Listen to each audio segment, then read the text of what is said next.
Otra vez, vamos comenzando. Por eso que digo, la lógica es muy importante, ¿no? Este es el esófago, viene el estómago.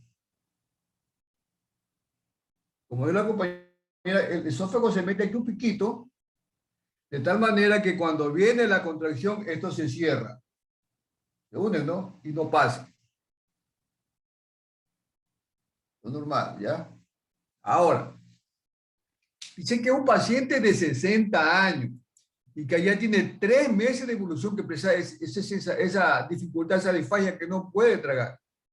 Y que al comienzo era con las carnes y ahora lleva con los líquidos. Que tiene una sensación como que algo se le queda en el pecho y que no pasa hacia el estómago. Como que él siente una sensación de como que algo viene desde abajo, desde el estómago y hasta la faringe.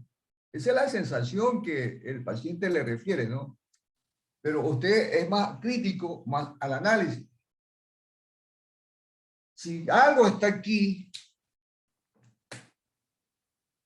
que no pasa, él siente una sensación en el pecho. Eso es el esófago, pecho. Algo, y usted dice que al comienzo eran para la carne, ahora está para los líquidos. ¿Qué significa? Que esto al comienzo permitía la entrada, pero ahora se ha cerrado. Si el paciente no tiene más sintomatología, significa que esto está ¿qué? Hay una hipertonía aquí, que no lo deja pasar. Por lo tanto, ¿cómo se llama eso cuando aumenta la presión en el esfínter esofágico inferior?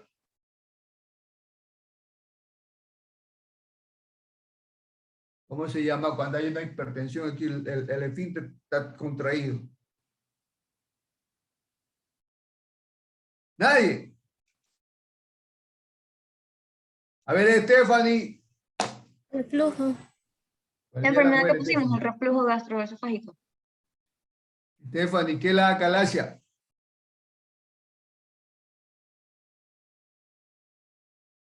Todito comienzan a buscar ahí la acalasia, la acalasia. Antes que encuentre, a ver, Mayerly, Valdivieso, Reina, Keina Valdivieso. No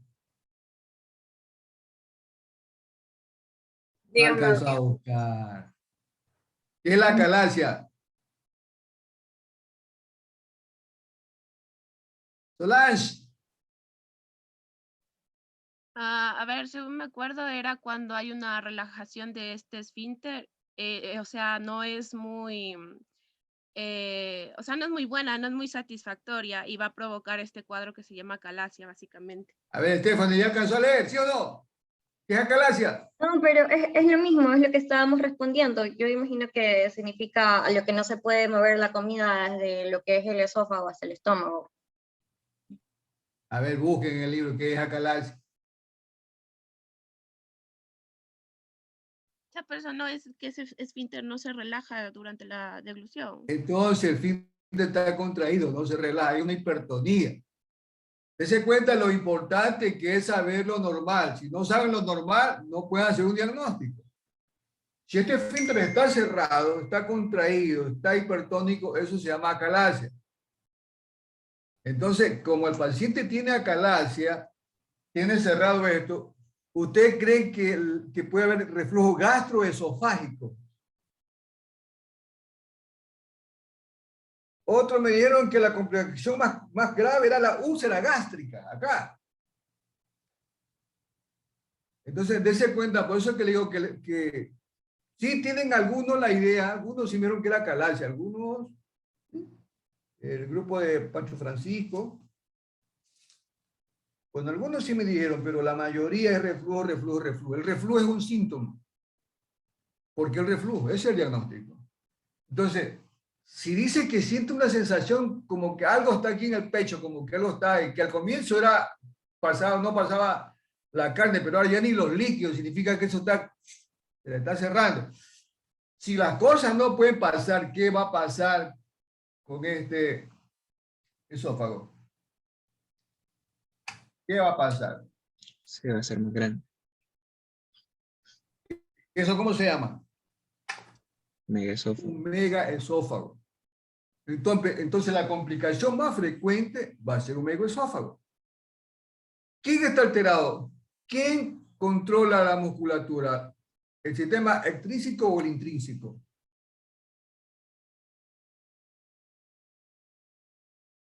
Principalmente el intrínseco. El intrínseco. Ahí está vinculado el plexo mientérico de Auerbach o de Meissner.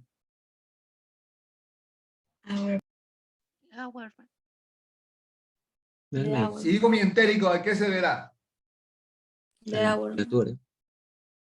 Músculo, ¿no? ¿Y quién lo controla eso? ¿El simpático o el parasimpático? Ambos.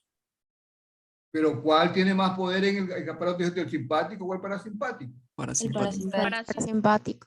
Entonces, Génesis no puede ser simpático, porque Génesis dijo que era el simpático. Aquí domina el parasimpático. Acuérdense que el sistema, en el gasto esofágico, domina el parasimpático. Entonces, dense cuenta, cosas básicas van a influenciar en su diagnóstico. Pero cosas básicas fisiológicas normales. Si usted sabe lo fisiológico, puede ser un diagnóstico. Y si no, están equivocados. Entonces, esa es la importancia de que... Ahora, lo que dice la compañera es verdad. Algunos vieron úlcera, pero no úlcera gástrica, úlcera aquí. Porque acuérdense que el contenido que está aquí, este contenido que está aquí, puede hacer úlceras y lo más grave, que puede perforar, una perforación esofágica. Imagínense esto en el mediastino, es un liazo que se le arma y si no lo controla el paciente, entonces mire este casito que les he puesto y si ocurre, les pongo para que ustedes vayan desarrollando un poquito más su criterio. O sea, pongamos que ya tienen por el 60% y ya han superado algo, pero ya les digo, hay cosas básicas, lógicas que tienen que ustedes analizar. O sea, nunca puede, si está cerrado esto, no puede ser úlcera gástrica. Si está cerrado aquí, si está cerrado aquí, ya le está diciendo que no pasa la carne, ahora ya pasa ni el agua. Hay algo ahí aquí. Y si se queda estancado ahí, se tiene que hacer grandote. Megaesófago. O sea, que algunos sí me dieron una respuesta correcta. A no ser que ya han googleado. Ahí sí ya no es legal. Pero si lo hicieron honestamente, lo felicito. Porque se me da la idea de que sí están progresando en este sentido. Porque esto es lo que va a pasar en el próximo ciclo. Ya tienen que ver fisiopatologías. Los fisiológicos se lo ponen, que ya se lo saben y ustedes van a encontrar la parte patológica ya, ¿no? Entonces es importante que vayan desarrollando este criterio analítico y lo vayan reforzando. Preguntas hasta aquí.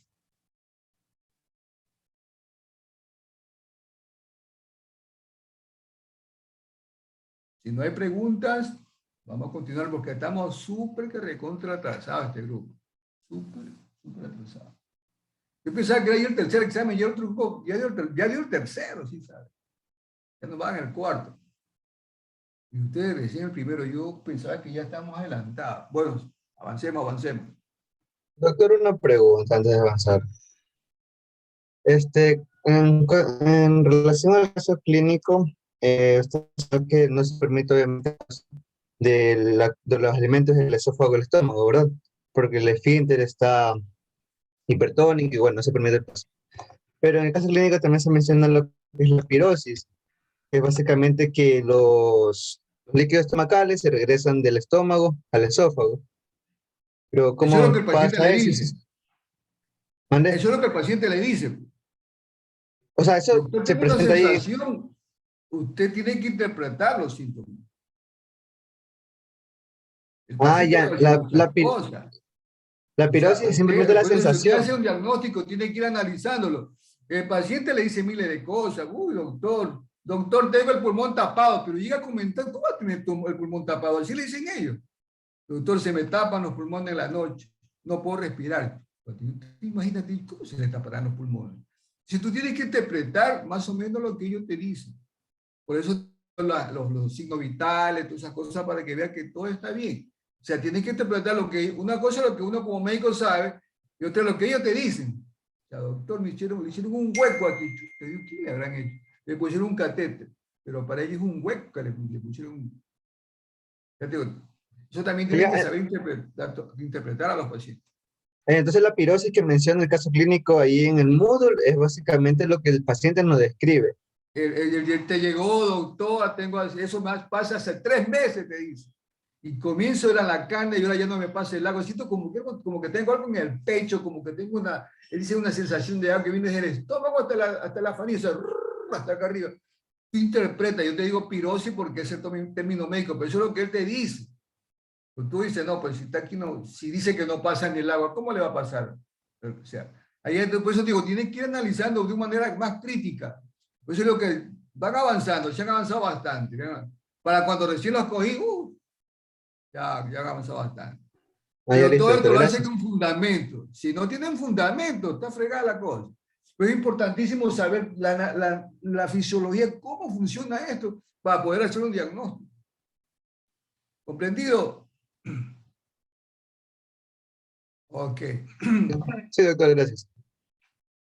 Tratemos de avanzar, pero con ustedes yo no sé cómo iremos a quedar, porque estamos súper atrasados. Bueno, digamos, pues a quién el grupo le toca. Nos toca nuestro grupo, doctora, el grupo número 4.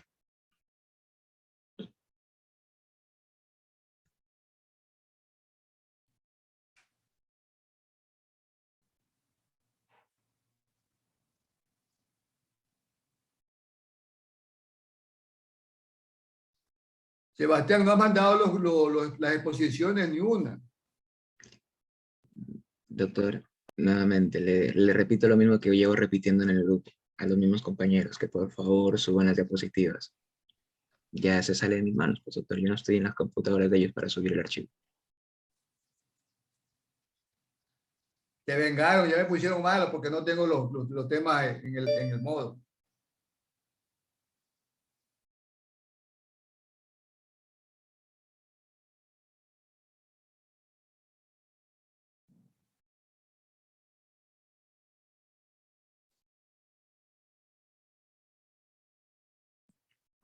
Buenos días, doctor, y buenos días, compañeros. Nosotros somos el subgrupo 4 y vamos a hablar acerca de lo que es la absorción de los nutrientes y el metabolismo. Y bueno, nuestro grupo está conformado por Susi Bustamante, por Sebastián Trujillo, por Keren Valdivieso y por mi persona, Sabine Falberi. Entonces, sin más que decir, ya vamos a empezar. Listo. Yo voy a hablar acerca de lo que es la absorción de los nutrientes. Y bueno, antes de empezar a hablar acerca de la absorción de los nutrientes, creo que es pertinente hablar un poquito acerca de qué es un alimento nutritivo, porque para que exista una absorción principalmente debemos comer algo que sea nutritivo. Entonces, ¿qué es precisamente un alimento nutritivo? Pues bien, un alimento nutritivo va a ser aquella comida, ¿verdad?, que está aportando a nuestro organismo nutrientes, vitaminas, calorías y también componentes que resultan necesarios para nuestra salud. Y ahora bien, otro término importante que debemos recalcar y aclarar antes de empezar a hablar de lo que es la absorción es que en los últimos capítulos hemos revisado mucho lo que es digestión y absorción, pero sabemos en el fondo la diferencia exacta entre digestión y absorción. Y bueno, vamos a aclararla porque a veces nos podemos sentir un poco confundidos con estos temas, ¿no? Entonces, por ejemplo, la diferencia es que digestión es el proceso que revisamos ya en las clases anteriores, donde vimos que actuaban numerosas enzimas. ¿Con qué fin? Con el fin de realizar una degradación química de los alimentos y convertirlos en moléculas más simples. Y en cambio, ¿qué va a ser la absorción? La absorción, en cambio, va a ser el movimiento de los nutrientes, también de agua e incluso también de electrolitos que van desde lo que es el lumen o la luz intestinal hasta la sangre. Y va a tener una vía celular y también una vía paracelular. Pero bueno, ahora que ya aclaramos estos conceptos, ya podemos empezar a hablar de cómo va a ser la absorción de los distintos tipos de nutrientes. Entonces vamos a empezar con lo que es la absorción de los carbohidratos. Que como un dato curioso que logramos investigar es que los carbohidratos forman el 50% de lo que es la dieta habitual. Entonces imaginemos que nos comemos un plato lleno de carbohidratos, por ejemplo, un espagueti, ¿ya? Unos tallarines, ¿ya? Entonces, lo que va a pasar es que estos tallarines son altísimos en carbohidratos, ¿no? Entonces los carbohidratos sabemos que no son largas cadenas polipeptídicas cuando las ingerimos, pero la mayoría se ingiere como polisacáridos, pero para nuestro cuerpo no le funciona absorber polisacáridos y necesita absorberlos a manera de monosacáridos, es decir, necesita primero transformarlo a moléculas más simples para ya después de eso poder absorberlos. Entonces, los carbohidratos, que como ya sabemos son de gran tamaño, no les son útiles a nuestro cuerpo. Entonces, como dijimos, se absorben de manera de monosacáridos, pero sabemos que existen numerosos tipos de monosacáridos. Entonces, ¿qué pasa cuando comemos carbohidratos? Lo que pasa es que cuando estos ya llegan a nuestro intestino, ya a manera de moléculas más simples, se van a absorber de 3 formas. El principal de ellos es la glucosa. ¿Ya? La glucosa es el 80% y representa el 80% de cómo van a llegar a absorberse, ¿ya? Lo que son los famosos almidones, ¿ya? Y como sabemos, la digestión de lo que van a hacer los almidones empieza en la misma boca, ¿no? Porque sabemos que ahí tenemos el amilasa. Bueno, pero si la glucosa es el 80%, ¿cuál es el otro 20%?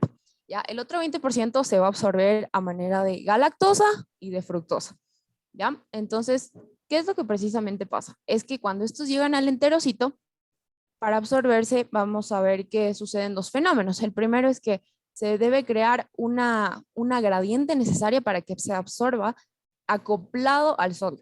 Ya va a haber un cotransporte de la glucosa con el sodio.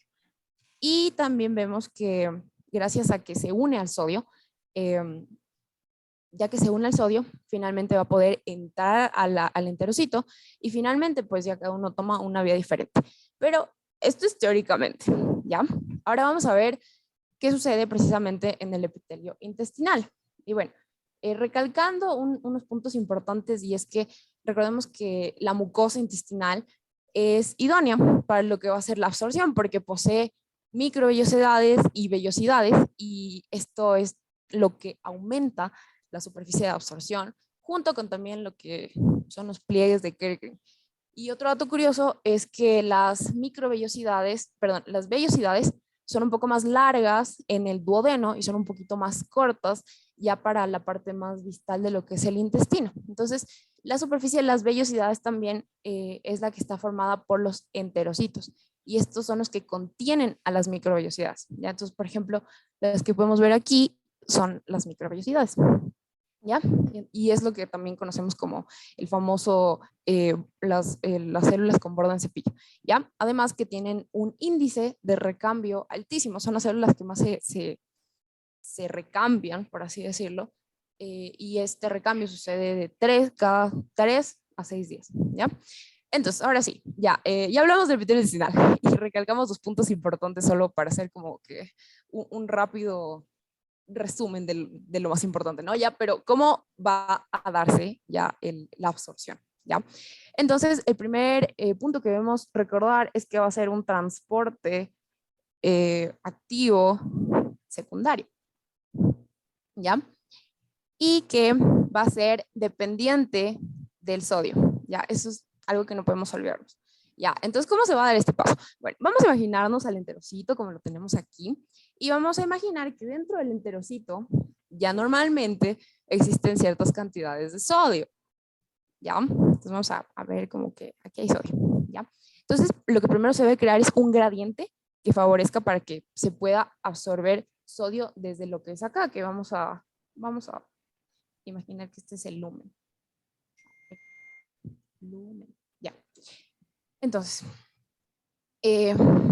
va a existir un transporte de iones de sodio que ya eran intracelulares, o sea, son los que están aquí, en el epitelio intestinal, y este va a irse por las membranas vasolaterales, es decir, se va a ir por acá, y esto va a lograr salir por unas bombas específicas. Imaginemos que estas son las bombas, ¿ya? Que van a ser las bombas sodio, potasio, ATP. Entonces, ¿qué es lo que va a pasar? El sodio va a salir del enterocito, no al espacio extracelular, y el enterocito de repente se le quita sodio, va a necesitar sodio otra vez, ¿ya? Entonces el efecto inmediato que va a pasar aquí es que como el sodio sale de la célula lo quiere de nuevo y lo necesita de nuevo. Entonces provoca que exista un nuevo paso de sodio desde la luz del intestino hacia la célula, usando sus bordes en cepillo, ¿verdad? Y es por esto que aquí podemos ver que se está cumpliendo que es un transporte activo secundario. Entonces, si el sodio salió, mi enterocito otra vez necesita sodio. ¿Y de dónde va a sacar este sodio? Lo va a sacar de acá, de la luz intestinal. Entonces, aquí también tenemos sodio, ¿ya?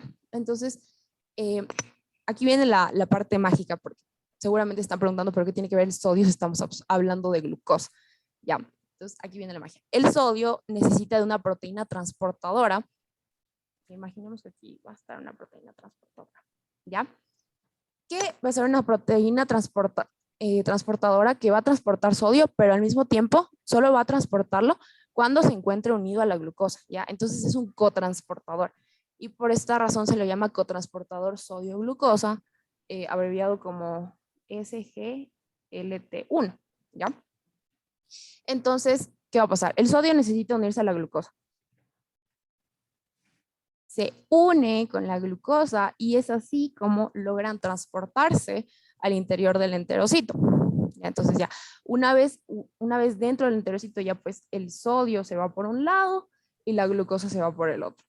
Pero ya que estamos hablando de la glucosa y necesitamos saber cómo es que finalmente la glucosa en este caso llega a la sangre, en el enterocito igualmente tenemos otro transportador que va a ser el GLUT2, ¿ya? Entonces el GLUT2 va a hacer que la glucosa finalmente pueda transportarse a la sangre. Ahora, otro dato importante que debemos saber es que la glucosa y la galactosa van a tener exactamente el mismo proceso, es decir, el que hemos explicado aquí en este momento.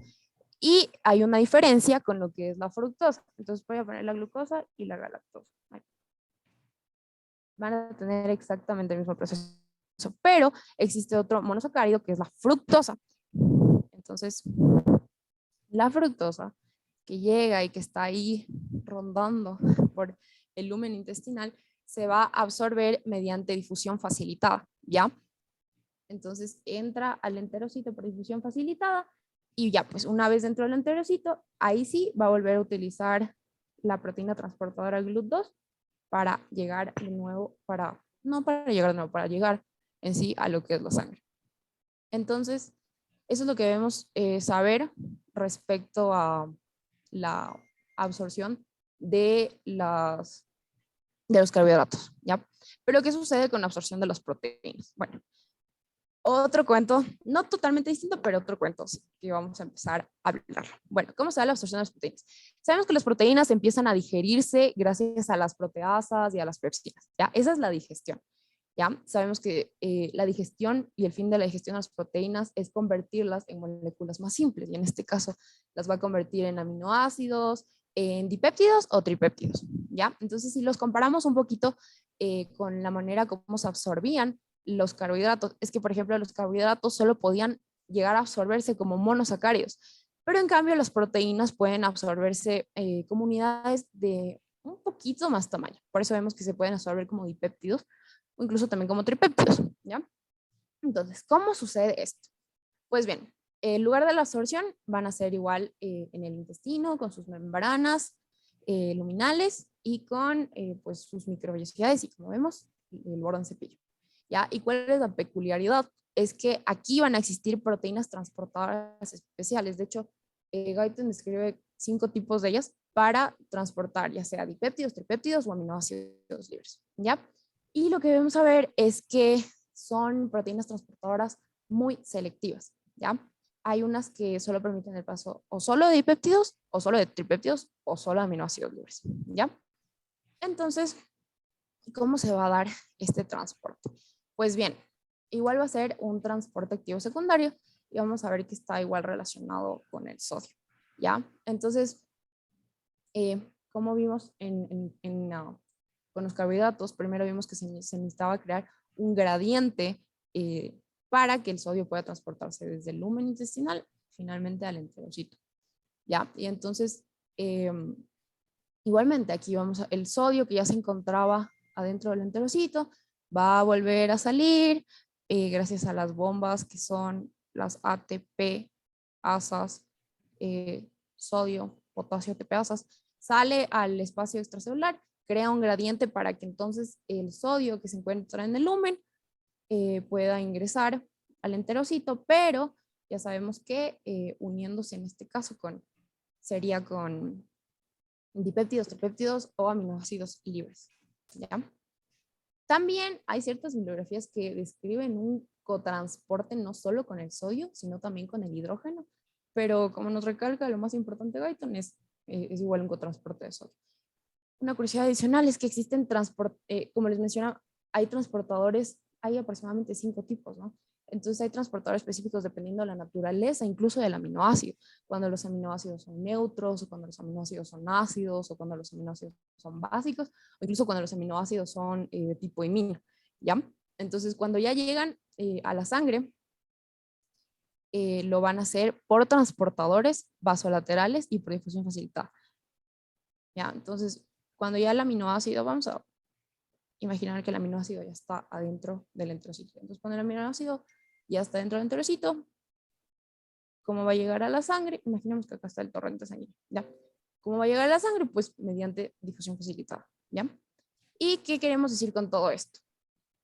Queremos decir que el resumen, pero también para la absorción de las proteínas o de los aminoácidos también se va a necesitar sodio.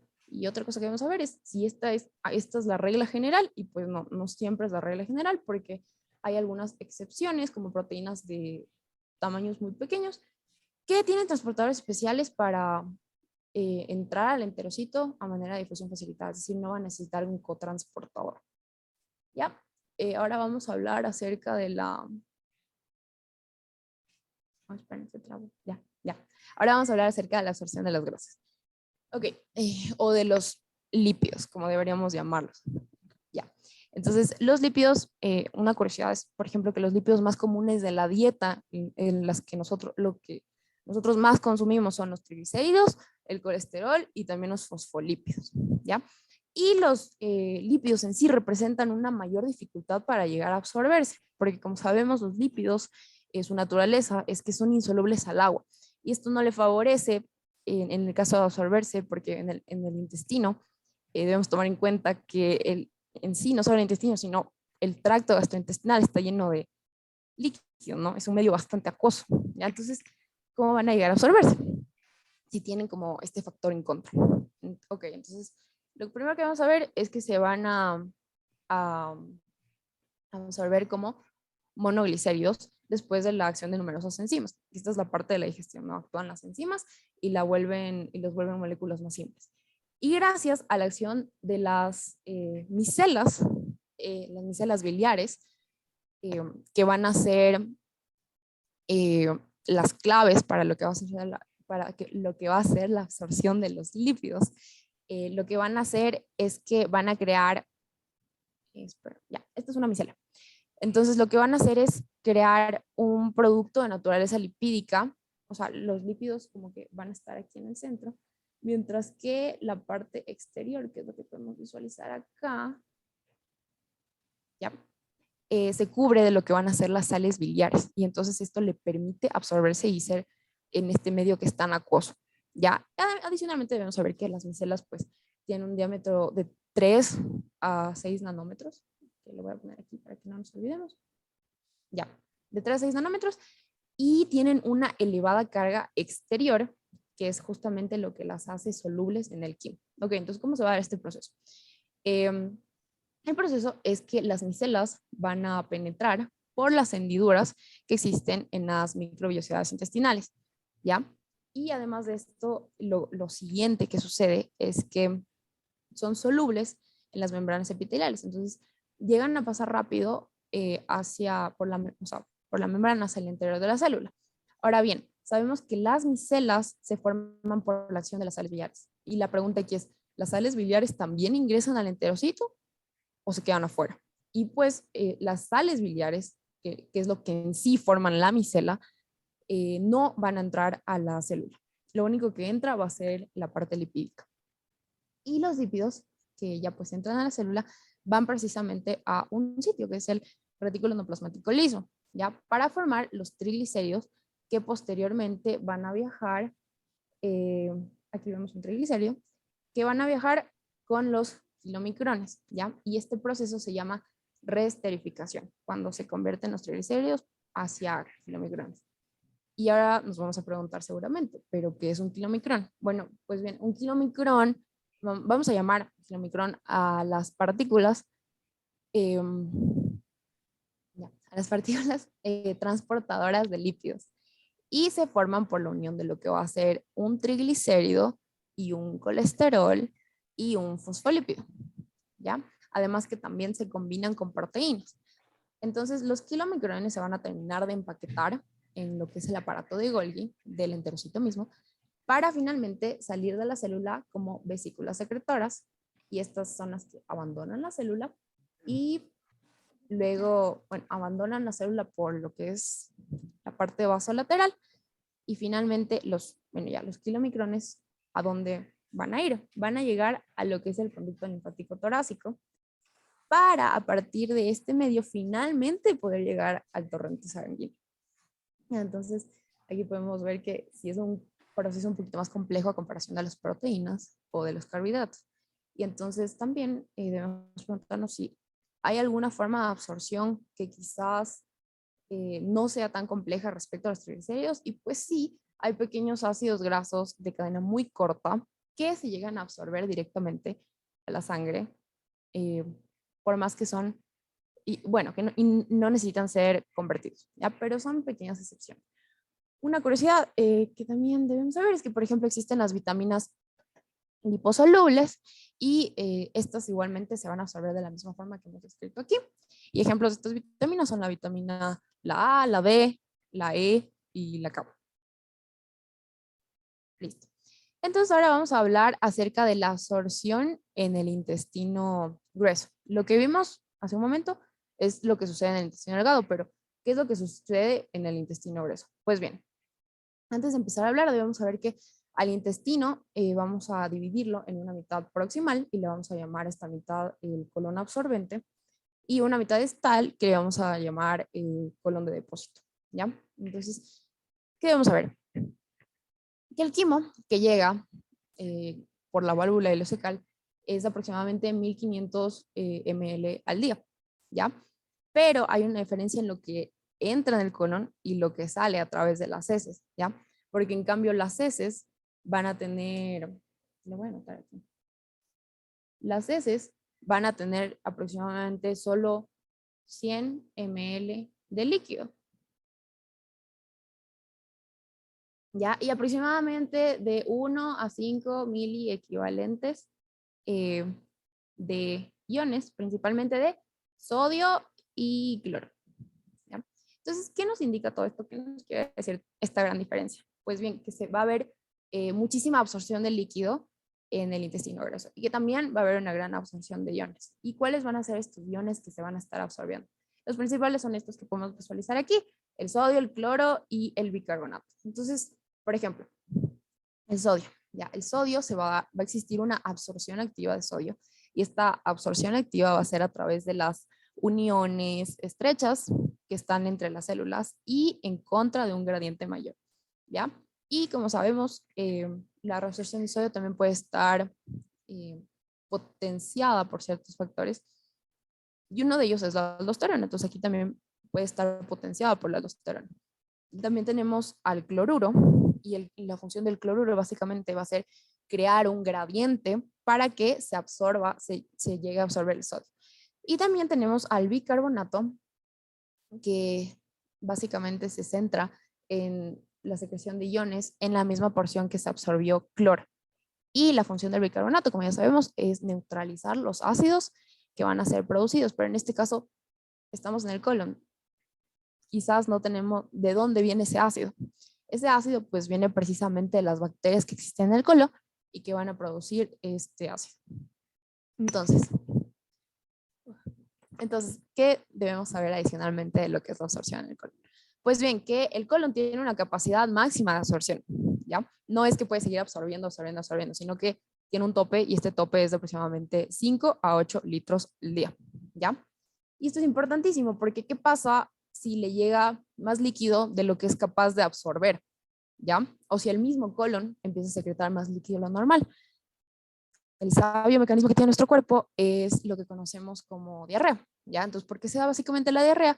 Porque se está excediendo la capacidad de lo que el propio colon puede absorber, ¿ya? Entonces, por ejemplo, el libro nos pone, nos pone el cuadro, bueno, no nos pone un cuadro clínico, pero nos menciona el cólera, ¿ya? Que igual ya lo tratamos en la clase anterior y recuerdo que mi compañera Melan igual habló un poquito de eso. Pero bueno, ¿qué pasa cuando una persona tiene una infección por cólera? Pues bien, se llegan a perder hasta 100 litros de líquido al día, ¿ya? Porque existe una secreción incluso una secreción mayor del ilion. Entonces, ¿qué pasa? Le llega mayor líquido, pero el intestino no es capaz de absorberlo, el intestino grueso no es capaz de absorberlo, entonces sale como diarrea, ¿ya? Y en este caso, como considerando que en el cólera se llegan a perder hasta 10 litros por día, es mortal. Y es por esta razón por la que la gente muere en el cólera, porque se deshidrata, ¿ya? Y recordando pues ciertos aspectos clave de que el cólera, el agente etiológico es una bacteria, ¿no? Que es la Vibrio cholerae, ya que es una gram negativa, y se transmite por comida y por agua contaminada. Entonces es por esta razón que tiene sentido que el principal tratamiento sean las sales de rehidratación o los líquidos intravenosos, porque se necesita hidratar. Y bueno, también existen otros tratamientos como los antibióticos o las vacunas, los probióticos o incluso en los últimos años se utiliza también la terapia con bacteriófagos, ya que existen cada vez las bacterias son más resistentes a los antibióticos. Y bueno, ya. ¿Qué pasa? Mencionamos hace un ratito que existen bacterias en el colon y que van a producir ciertos ácidos, pero además de eso, ¿qué función tienen las bacterias? Bueno, debemos saber que las bacterias principalmente son bacilos, ¿no?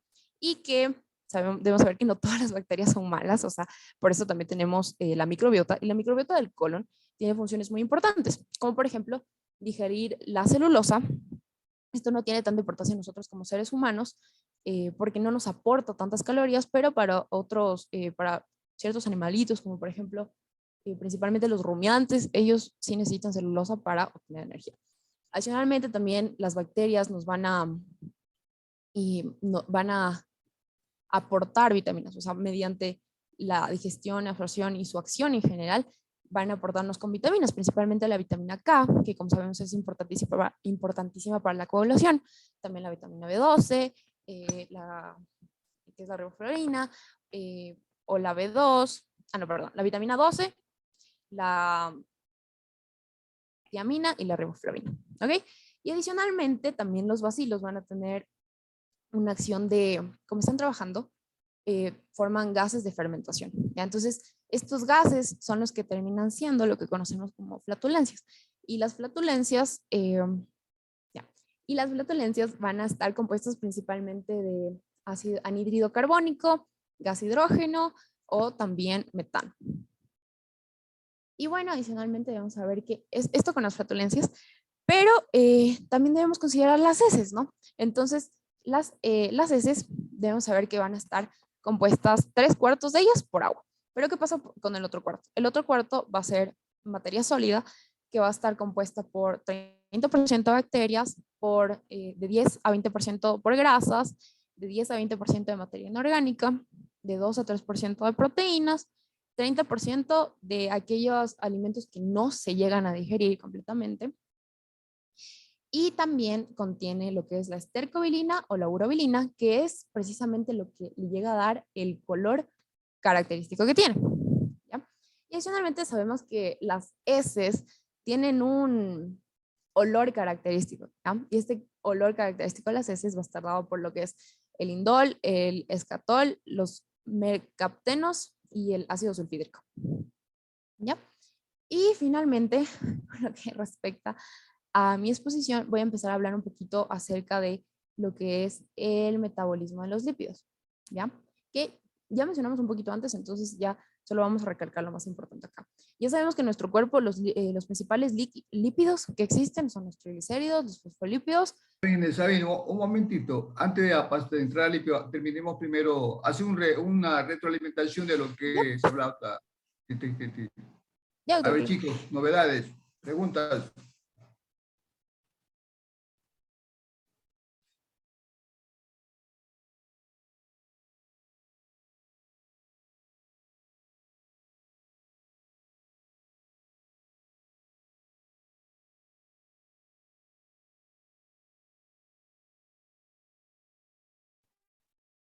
¿Comentarios?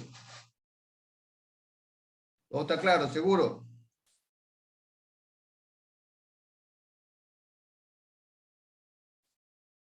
A ver, entonces voy a preguntar yo. Se me hacen hablar, por favor. Pero hay que decir que no han leído porque tenían examen.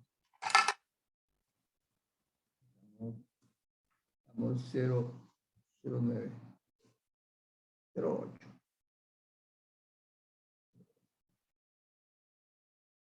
A ver. Magdalena. Sí, doctor. A ver, vamos hablando sobre los carbohidratos, la absorción de los carbohidratos. ¿Qué nos dijo usted? ¿Qué es lo más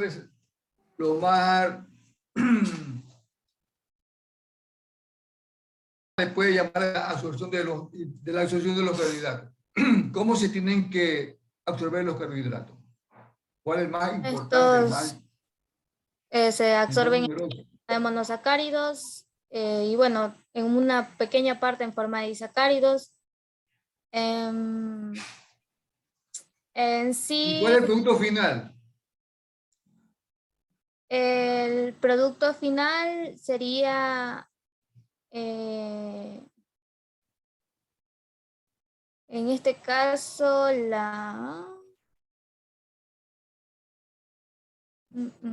glucosa en un La 80%. glucosa, pues necesita la glucosa, Claro, es lo en un más, 80% el y, 80% da y eso le digo es por lo que es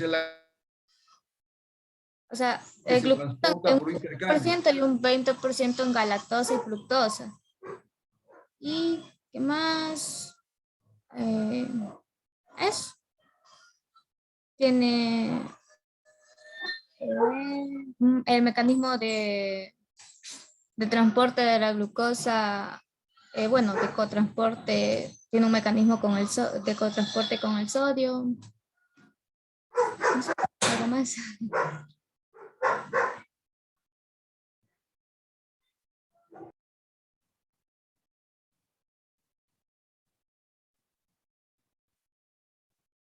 ¿Qué fue, Andrea? Ah, perdón, es que como que se cortó. No sé si soy yo. Seguro. Si estaba sí. hablando, no se le escuchó. Ah, A ver, ¿cómo se transporta la glucosa? ¿Con contratransporte o con transporte? ¿Y con quién? la glucosa, la glucosa se va a transportar en conjunto con el sodio, ¿no? Porque vamos a necesitar una proteína mismo para que así, se necesita juntarse con el sodio para así poder transportar la glucosa y vamos a tener una proteína específica para transportar este sodio que Sabine creo que dijo que era la SGLT1. Y ahí, y para así poder transportar. Eso de las GLUC son algunas GLUC que hay. No sé Ya. ¿Cuántas GLUC? A ver, ahora sí. Y la grasa, ¿cómo? Ya, una vez que se hieren las grasas, primero tiene que hacerse que micela, ¿no? Sí. O emulsión. O sea, para la absorción de las grasas vamos a utilizar las micelas, que este es el principal. Pero ¿quién se hace primero? ¿Se emulsiona o se hace micela? Primero se emulsiona las proteínas, Ya, las se grasas. micela. Ajá, y luego. Como micela ya entra, va a absorberse en el intestino, entra entre los sitios, y en los trocitos, ¿qué va a pasar? Aquí ya se comporta en kilomicrones, creo que. No. En kilomicrones ya para irse el conducto y de ahí ya la circulación. Bueno, ya hagámoslo, que como sea, bueno, ya después vamos a hablar bien eso. A ver, María Luisa. No, María Luisa siempre habla. A ver, Abigail. Ah, no, Génesis. Génesis ya abrió. Ah, no, hoy día llevan los hombres, nomás cierto, me había olvidado. Estamos buscándolos ya. Pancho Francisco habló. Carreño. Pedro también ya habló. Y te hablaron todos aquí, puras mujeres nomás. Ledesma no ha hablado. A ver, Ledesma. Sí, doc. En cuanto a la absorción en el intestino grueso, ¿qué es lo que más te ha llamado la atención? En cuanto a la absorción de lo que es del intestino grueso, Sí. Oye, pero voy a hacer un poquito tu volumen que yo no te escucho. Es que estoy sordo. ahí se escucha. Ahí ya un poquito, ya. Ya tengo 80 años, ya no escucho bien. Sí, es que mi computadora está un poco mal, pero en relación a lo que usted me dijo, podría ser lo que es, digamos, la absorción de líquido y iones o la flora bacteriana también. Sí, la acción A ver, bacteriana. tenemos, no, hagamos. Tenemos el intestino grueso.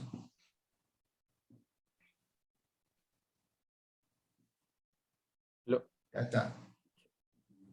Ahora sí.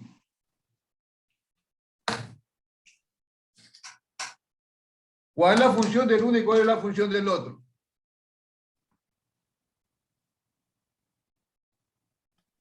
ya, ¿Te a ver. fuiste, Ledema? No, no, no, no. De aquí estoy, doctor, sí Bueno. se me escucha. ¿Cuál Sí, es la función de este y cuál es la función del de acá? sí se me escucha, doctor. La primera, pues, la absorción, lo que es la absorción. ¿Qué absorbe? Agua Nutrientes, y agua, electrolitos. Agua y electrolitos. electrolitos. Y en la otra sería lo que es el almacén de las heces. La pregunta, ¿qué absorbe? Nutrientes, agua, electrolitos. ¿Qué absorbe? Agua y electrolitos. Nutrientes no, ¿o sí? No, doctor. Ah, qué milagro, porque hay algunos estudiantes que me ponen que absorben nutrientes, imagínense. Ya, entonces, ¿y cuánto más o menos se dicen los libros que absorben? En este caso, pues sería... Sí, sí, sí, sí, se me escucha. Aló. Pues no sé si tú te haces te has mandado al enemigo para no dar el examen, para no dar la respuesta o que verdad que no hablas fuerte. No, no sé si se me escuche bien, doctor, pero sería de 5 a 8 litros. Lo que pasa es que mi micrófono no sé si me entiende. Pero serían de 5 a 8 litros de líquido, pues, de electrolitos al día, ¿no? Fran Mejía ya habló. Puta, que puras mujeres no en este grupo. A ver, Marvin. Dígame, doctor. Marvin no lado. Dígame, doctor.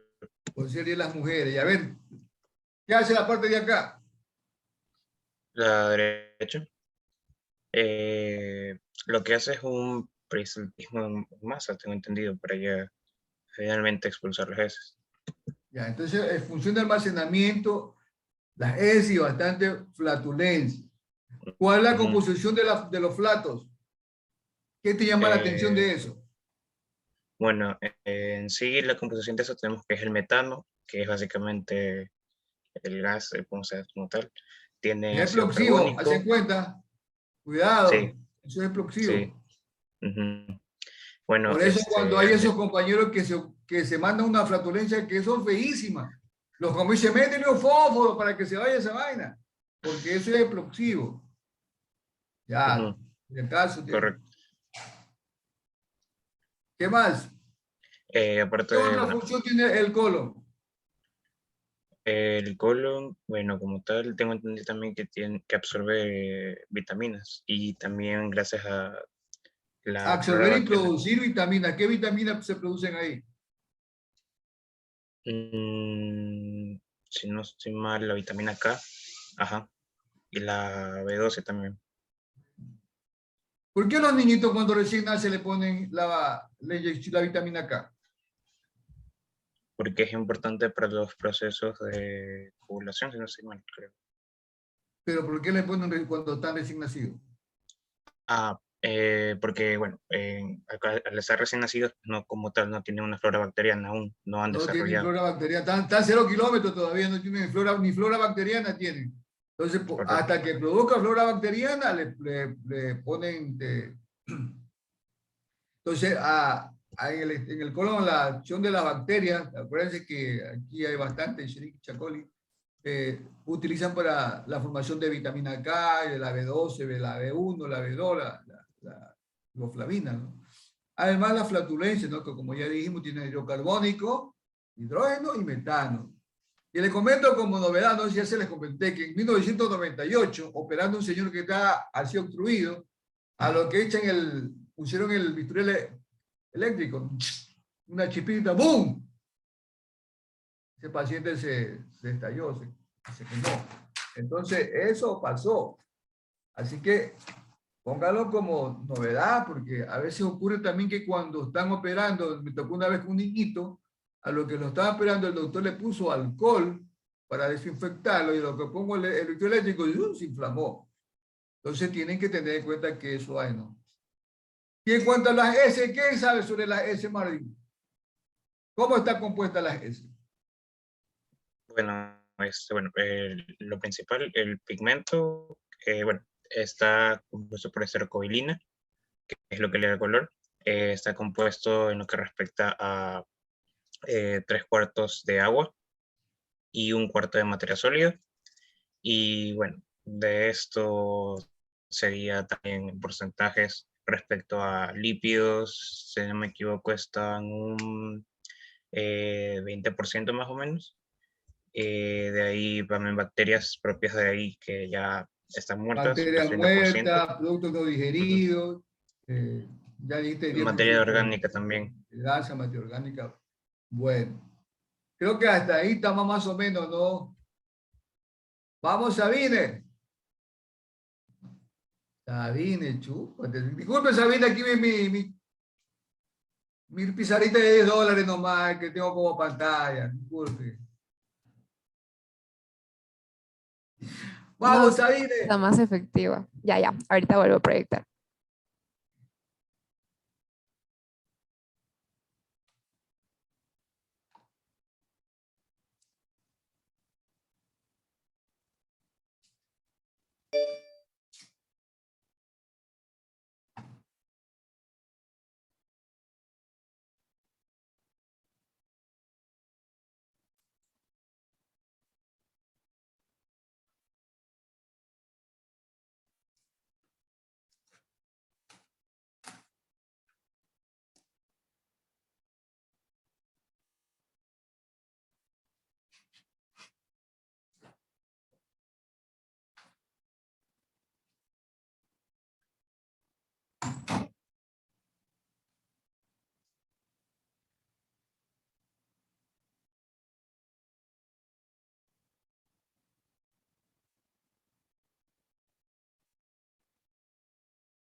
Doctor, Sabina ya se reconecta, solo que se le acaba de ir el internet ahorita.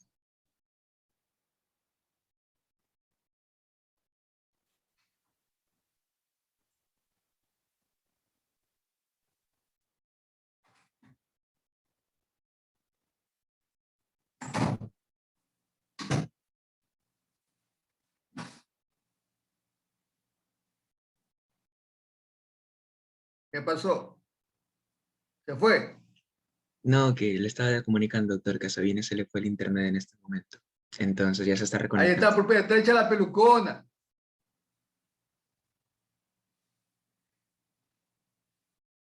Sí, ya, sí lo Y ahora. escuché.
Chicos, ¿sí se me escucha? Sí se escucha. Sí, sí, te escucho. Ahora sí.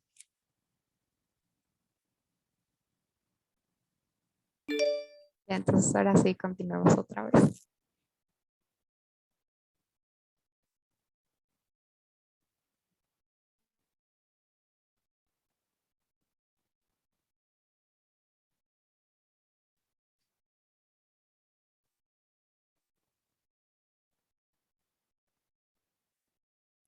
Ya, ok. Ahora sí, ya vamos a empezar ya bueno, ya hablamos de la absorción de los nutrientes y ahora vamos a empezar a hablar ya del metabolismo. En este caso, vamos a empezar con el metabolismo de los lípidos. Ya, entonces, como ya mencionamos previamente, en nuestro cuerpo existen principalmente tres tipos de lípidos, ¿no? Y estos van a ser los triglicéridos, que también se los llama grasas neutras. Tenemos a los fosfolípidos y tenemos al colesterol. ¿Ya? Y el componente lipídico básico que forma todos estos son los ácidos grasos, que son largas cadenas hidrocarbonatadas que tienen un extremo carboxilo, que es lo que le hace un ácido graso precisamente. Pues aquí podemos ver, por ejemplo, que son largas cadenas, ¿no? Y este es su extremo carboxilo, ¿no? Entonces, ¿cuáles bueno, perdón. Y las funciones que van a tener principalmente en nuestro cuerpo, en general los lípidos, es la energía, es aportar energía, también forman los componentes solares, como por ejemplo las membranas, y también tiene una función de que a veces existen ciertas hormonas que tienen una naturaleza lipídica. Ya, entonces, de todos estos lípidos, me gustaría que nos centremos en los triglicéridos, porque por así decir, son los que se encuentran en mayor abundancia, ¿ya? Son los más abundantes en el cuerpo y los más utilizados para la obtención de energía. Entonces, en general, ¿cómo se encuentra formado un triglicérido? Esto también ya lo sabemos un poquito por bioquímica, pero vale la pena repetirlo, ¿no? Entonces, un triglicérido se encuentra formado por 3 moléculas de ácidos grasos, como podemos visualizarlas aquí. Entonces, aquí tenemos una molécula de ácido graso, otra y otra, están unidas. Y estas moléculas son 3 moléculas de ácidos grasos junto con una molécula de glicerol. Ya hay un dato adicional que podemos recalcar, es que debemos saber que los ácidos grasos, vamos a ver si son saturados o insaturados, dependiendo si tiene enlaces simples o enlaces dobles. En este caso, son saturados cuando solo tiene enlaces simples, y son insaturados cuando tiene uno o más enlaces dobles en lo que va a ser su estructura, ¿no? Entonces, adicionalmente, ¿qué debemos saber? Que los lípidos se absorben como monogliceroles o ácidos grasos. Esto ya lo sabemos por lo que acabé de exponer hace un ratito. ¿Ya? Entonces, sabemos que estos atraviesan el epitelio, las células intestinales, se apoyan de lo que es la acción de las micelas, pero en general, cómo termina esta historia, por así decir, es que se llegan a convertir en triglicéridos para, como ya sabemos, entrar a la linfa a manera de kilomicrones, ¿ya? Y bueno, solo para recalcar una vez más, sabiendo que los kilomicrones son estas lipoproteínas plasmáticas, ¿no? Que permiten transportar lo que van a ser los lípidos. Pero en general, adicionalmente debemos saber que, como mencioné, los triglicéridos son los más abundantes en nuestro cuerpo, ¿ya? Entonces, que podemos ver ya su estructura de una manera esquemática, ¿no? Entonces vemos que tiene 3 ácidos grasos y un glicerol. Y los más comunes en nuestro cuerpo son el ácido esteárico, el ácido oleico y el ácido palmítico. Ya, por ejemplo, el esteárico es una cadena hidrocarbonatada de 18 carbonos que es saturada. El oleico tiene 18, es una cadena hidrocarbonatada de 18 carbonos, pero que es insaturada, y el palmítico es una cadena hidrocarbonatada de 6 carbonos que es saturada. ¿Ya? Estos son los más abundantes en nuestro cuerpo. Y ya finalmente vamos a hablar, o básicamente solo hacer un recuento de los kilomicrones, porque ya sabemos lo que son, ¿no?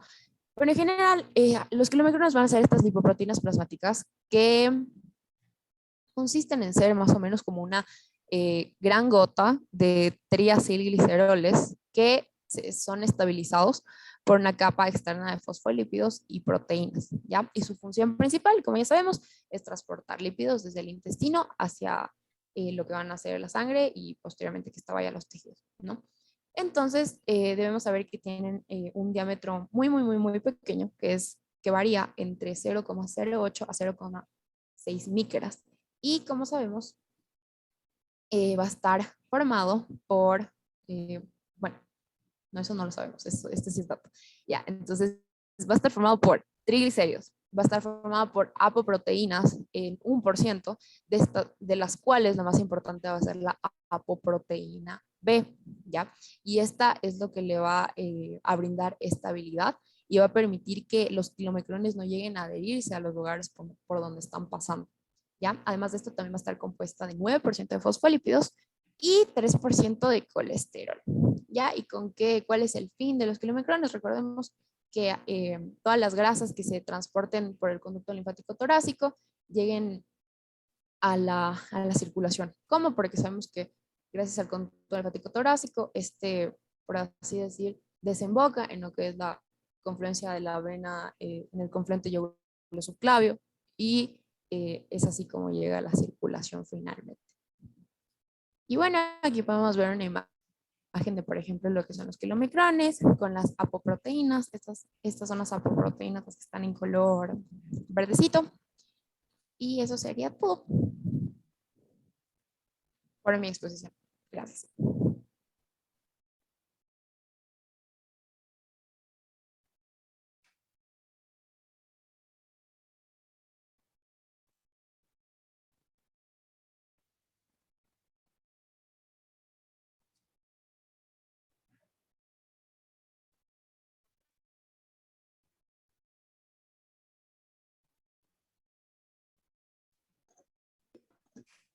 Bueno, buenos días. Voy a continuar con la exposición y ahora vamos a hablar acerca de la extracción de los kilomitrones de la sangre. Bueno, antes de hablar acerca de la extracción de los kilomitrones de la sangre, es preciso tener obviamente el concepto claro de lo que es un kilomitrón. Ya lo dejó bastante claro Sabine, pero no está de más siempre reforzarlo un poquito. Y más que ello, también marcar una diferencia importante. Porque al momento que hablamos del kilometrón, estamos hablando como un medio de transporte por el cual el lípido va a poder ser capaz, obviamente, valga la redundancia, de transportarse a través del sistema circulatorio. Pero sabemos que hay otro medio de transporte también por el cual el lípido se va a poder llegar a transportar, que son las micelas. Entonces, ¿dónde radica en sí la diferencia entre una micela y el kilomicrón? La diferencia puntual que pueden llegar a señalarse entre la micela y el kilomicrón es en sí que la micela va a ser la forma en la que se agrupa de manera globular los lípidos. Ojo con esto, o sea, los lípidos como tal, la estructura lipídica se va a agrupar de manera globular. Un lípido, otro lípido, forma globular, formando lo que les estoy diciendo, glóbulo. Finalmente, en cambio, la diferencia con el kilomicrón va a ser que el kilomicrón va a permitir el transporte de lípidos, pero no va a ser su estructura únicamente basada en ellos. O sea, no es que tan solo la forma globular que tienen va a estar adoptada únicamente por los lípidos que se van a ir disponiendo de esta manera, sino el kilomicrón, como ya bien lo señaló Sabine, está compuesto tanto por proteínas, triglicéridos, colesterol y ácidos grasos. Entonces, ahí es como permite el funcionamiento de ellos. Si es que nos vamos directamente a ponerle un nombre diferente que ayude a la diferenciación como tal o la diferenciación puntual, es que el kilomicrón va a ser una lipoproteína. ¿Una lipoproteína de qué sentido? Una lipoproteína plasmática. Va a permitir el transporte de los ácidos grasos dentro de la sangre. Entonces, desde ahí ya vamos viendo la importancia que tiene y vamos a hablar, entonces, ya encontramos el eje central del tema que les voy a hablar, que es la extracción de los kilomicrones de la sangre. Porque sabemos que al momento de ser una lipoproteína plasmática, cuya función va a ser el transporte de lípidos en la sangre, sabemos que si es que aumenta, quiere decir que hay mayor cantidad de lípidos transportándose. Si es que disminuye, va a decir que hay menos cantidad de lípidos transportándose en la sangre. Entonces, nos llega a ser útil incluso hasta como un factor diagnóstico, un factor clínico que nos va a permitir determinar, no, obviamente, como el resto de proteínas plasmáticas, no nos permite diagnosticar una enfermedad, pero sí realizar un seguimiento de la misma. Ahora, como les estoy diciendo, existen esos puntos de variación entre que sube y baja el kilomicrón, o sea, la cantidad de kilomicrón.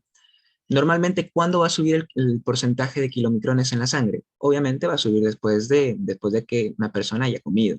Entonces, después de una hora aproximadamente del 1 al 2% del porcentaje de kilomicrones se eleva en el plasma sanguíneo. Y como se eleva esta cantidad de kilomicrones dentro del plasma, va a hacer que el plasma, en primer lugar, se torne un poco más turbio y en segundo lugar, se torne más amarillento. No obstante, tenemos que tener en cuenta que este aumento de kilomicrones no es prolongado. tiene una vida media aproximadamente de 1 hora. Por ende, la turbidez del plasma y su color amarillo también va a desaparecer en aproximadamente ese tiempo. ¿Ok? Ahora vamos a hablar acerca de los triglicéridos de los kilomicrones. Cómo son hidrolizados por la lipoproteína lipasa, mientras que el tejido adiposo y los hepatocitos almacenan la grasa. A ver, esto ya es una clase de bioquímica que, si no estoy mal, ya la vimos hace 2 semanas atrás. Pero en sí, ¿qué quiere decir esto? Sabemos que en sí las funciones principales de los adipocitos es el almacenamiento excesivo de las grasas. ¿Por qué digo excesivo de las grasas? Porque no almacena un ácido graso como tal, sino almacena 3 ácidos grasos unidos a una cabeza de glicerol, formando los triglicéridos. Entonces, el adipocito, al almacenar esta forma excesiva de ácidos grasos, lo hace con la única finalidad de que en algún momento sean útiles para su combustión y sean útiles para la extracción de energía. ¿Y de qué manera lo van a hacer? Pues va a aparecer aquí, conocida la lipasa. La lipasa va a coger este triglicérido, que, insisto nuevamente, su cabeza de glicerol y los 3 ácidos grasos, va a coger esta molécula y la va a desintegrar para romper los ácidos grasos, o sea, liberar paulatinamente los ácidos grasos. ¿Ok?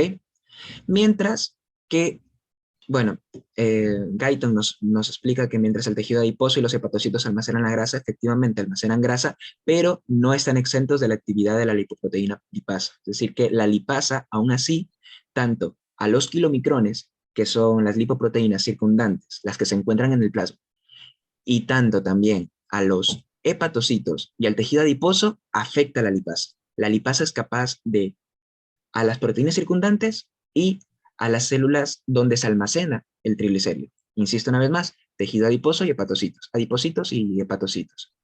¿Para qué? Para obtener el triglicérido, hidrolizarlo, separar el triglicérido, obtener el ácido graso por parte de él y nuevamente proceder a un proceso de combustión, de oxidación, para obtener energía mediante ellos. Pero vamos por partes. ¿Ya? ¿Por qué Guyton nos explica que los kilomicrones desaparecen a través de su paso por los capilares? Por una sencilla razón. Estoy mencionándoles que la única manera de que pueda hidrolizarse un triglicérido es por medio de la lipoproteína lipasa, conocida actualmente nada más como lipasa. O sea, para que el kilomicrón pueda desintegrarse, va a necesitar de la lipasa. Para que el triglicérido como tal, el triglicérido, lo central, pueda hidrolizarse, va a necesitar de la lipasa. Entonces, los kilomicrones, a través de su paso por los capilares, van a irse desintegrando. ¿Por qué? Porque el endotelio capilar va a producir la lipoproteína lipasa. Y al momento que produce la lipoproteína lipasa, insisto, son proteínas circundantes, están pasando por el plasma. Al momento que están pasando por el plasma, de esta manera, están pasando por el plasma, va a generar un roce. Es más, lo voy a dibujar. Aquí tenemos el endotelio. O sea, aquí tenemos un vasito. Sabemos que la capa interna que mira hacia la luz es el endotelio. Al momento que estas proteínas circundantes, que son los kilomicrones, están pasando por el endotelio, por razones mismas del flujo, van a chocarse con las paredes capilares, con el endotelio. Y estas paredes capilares son las que llegan a tener o las que contienen la lipoproteína lipasa. Entonces, cuando se choca el kilomicrón con la lipoproteína lipasa, va a generar la degradación del triglicérido. ¿Ok? Ahora, continuemos. Y aquí quiero aclarar también la composición como tal del kilomicrón, que era lo que les señalaba, la diferencia puntual entre una micelia y un kilomicrón, que pueden tener una forma esférica bastante similar, no obstante, el kilomicrón va a estar compuesto por apoproteínas, fosfolípidos, triglicéridos, colesterol. Quiero señalar también que la apoproteína no es más que una proteína, no es más que una lipoproteína más pequeña en una lipoproteína mucho más grande que es el kilomicrón. Y la enzima que ven acá al costado es una lipasa. Ahora, ¿qué ocurre cuando pasa lo que les mencionaba, que el kilomicrón se roza con el endotelio, libera ácido graso? ¿Qué ocurre con estos ácidos grasos? Esta liberación de ácidos grasos, el ácido graso como tal es bastante miscible con las membranas. Es decir, que este de aquí se relaciona bastante bien con las membranas.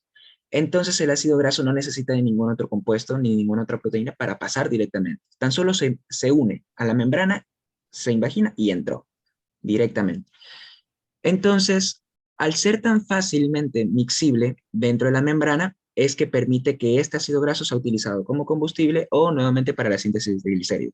Punto importante que quiero señalar aquí es de que o bien se puede utilizar para la síntesis de combustible, es decir, para obtener energía en base al ácido graso, o bien para almacenar energía, es decir, en base al ácido graso, generar triglicéridos. No puedo hacer las dos cosas al mismo tiempo. O bien estoy guardando energía o bien estoy utilizando energía. Ahora, un punto curioso está que los fosfolípidos, el mismo nombre indica, también tiene una composición lipídica, también va a tener ácidos grasos, también van a estar afectados por la lipoproteína lipasa y su funcionamiento va a ser análogo. O sea, van a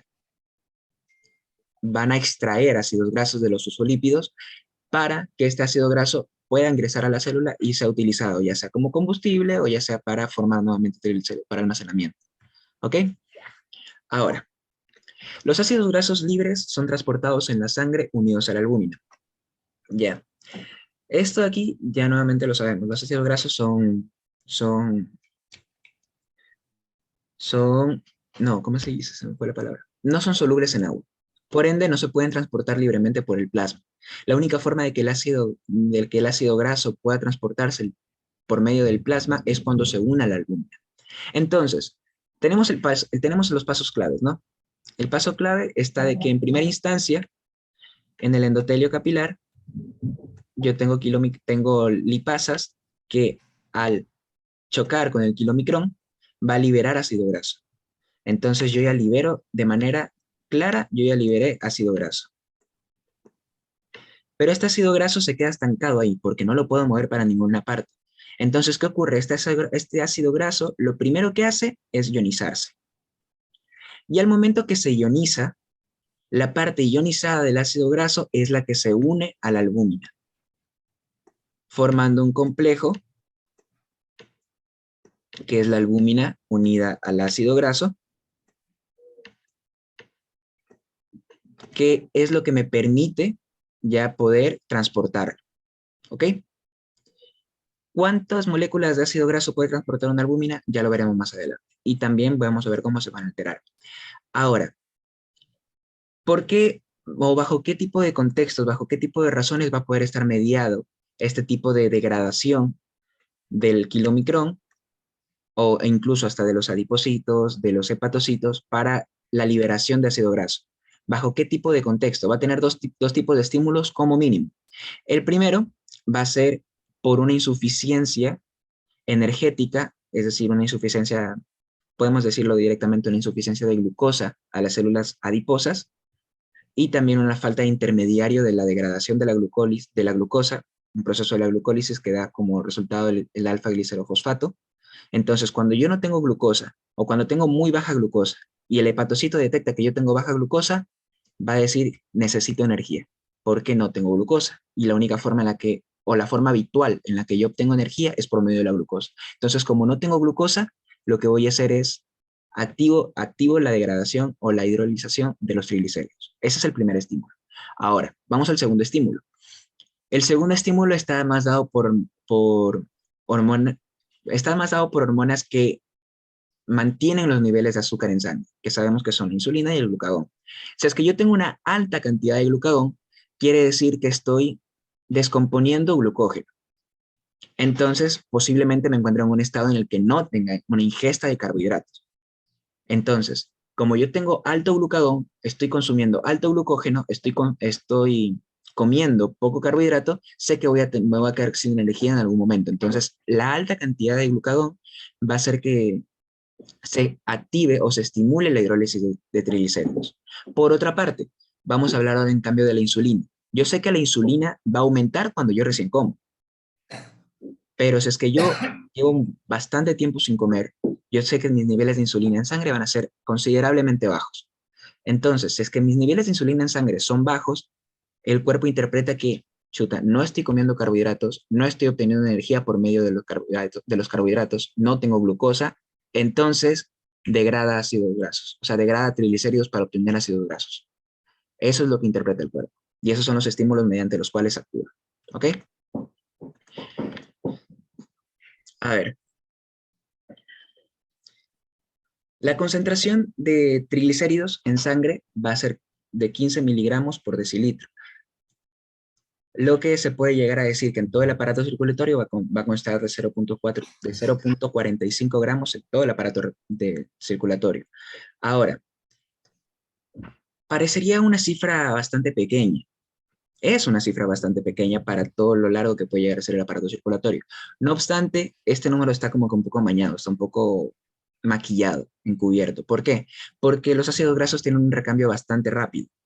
Los ácidos grasos permiten un recambio bastante rápido. Como se acuerdan que una de las funciones o una de las cualidades que les mencioné es que son tan miscibles a la membrana que como ingresan tan rápidamente a la membrana, prácticamente es como si no se quedaran tanto tiempo en el plasma.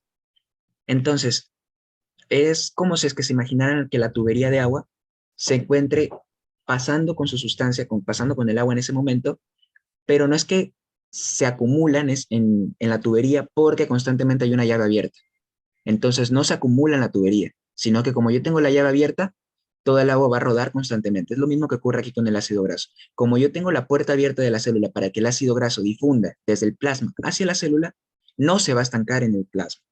Entonces, como no se estanca en el plasma, pareciera que tuviera poca cantidad de ácido graso. No obstante, el número, insisto, está amañado porque hay un recambio constante del ácido graso, es decir, que el ácido graso constantemente está ingresando a la célula. ¿Por qué ocurre esto? Porque el cuerpo interpreta que bajo estas situaciones la forma de suplir su gasto energético va a ser por medio de ácidos grasos. Entonces tengo que permitir el ingreso inmediato del ácido graso. Ahora, cuando yo me encuentro en un estado de inanición, que no he comido nada en ya aproximadamente 6-7 horas, aumenta la demanda energética y como aumenta la demanda energética ya estoy cumpliendo con uno de los estímulos para la hidrólisis de triglicéridos. No estoy comiendo carbohidratos, no tengo energía, necesito comer, necesito energía para mantener mi metabolismo basal, entonces se manda la señal para la hidrólisis de triglicéridos. La hidrólisis de triglicéridos rompe el triglicérido, libera ácido graso y la cantidad de ácido graso en plasma puede aumentar de 5 a 8 veces, dependiendo obviamente del estado de inanición que tenga la persona o incluso si se encuentra padeciendo de diabetes mellitus, que puede ser el caso. Ya vamos a ver por qué en la inanición y la diabetes mellitus ocurre esto, de que el ácido graso en sangre se dispara.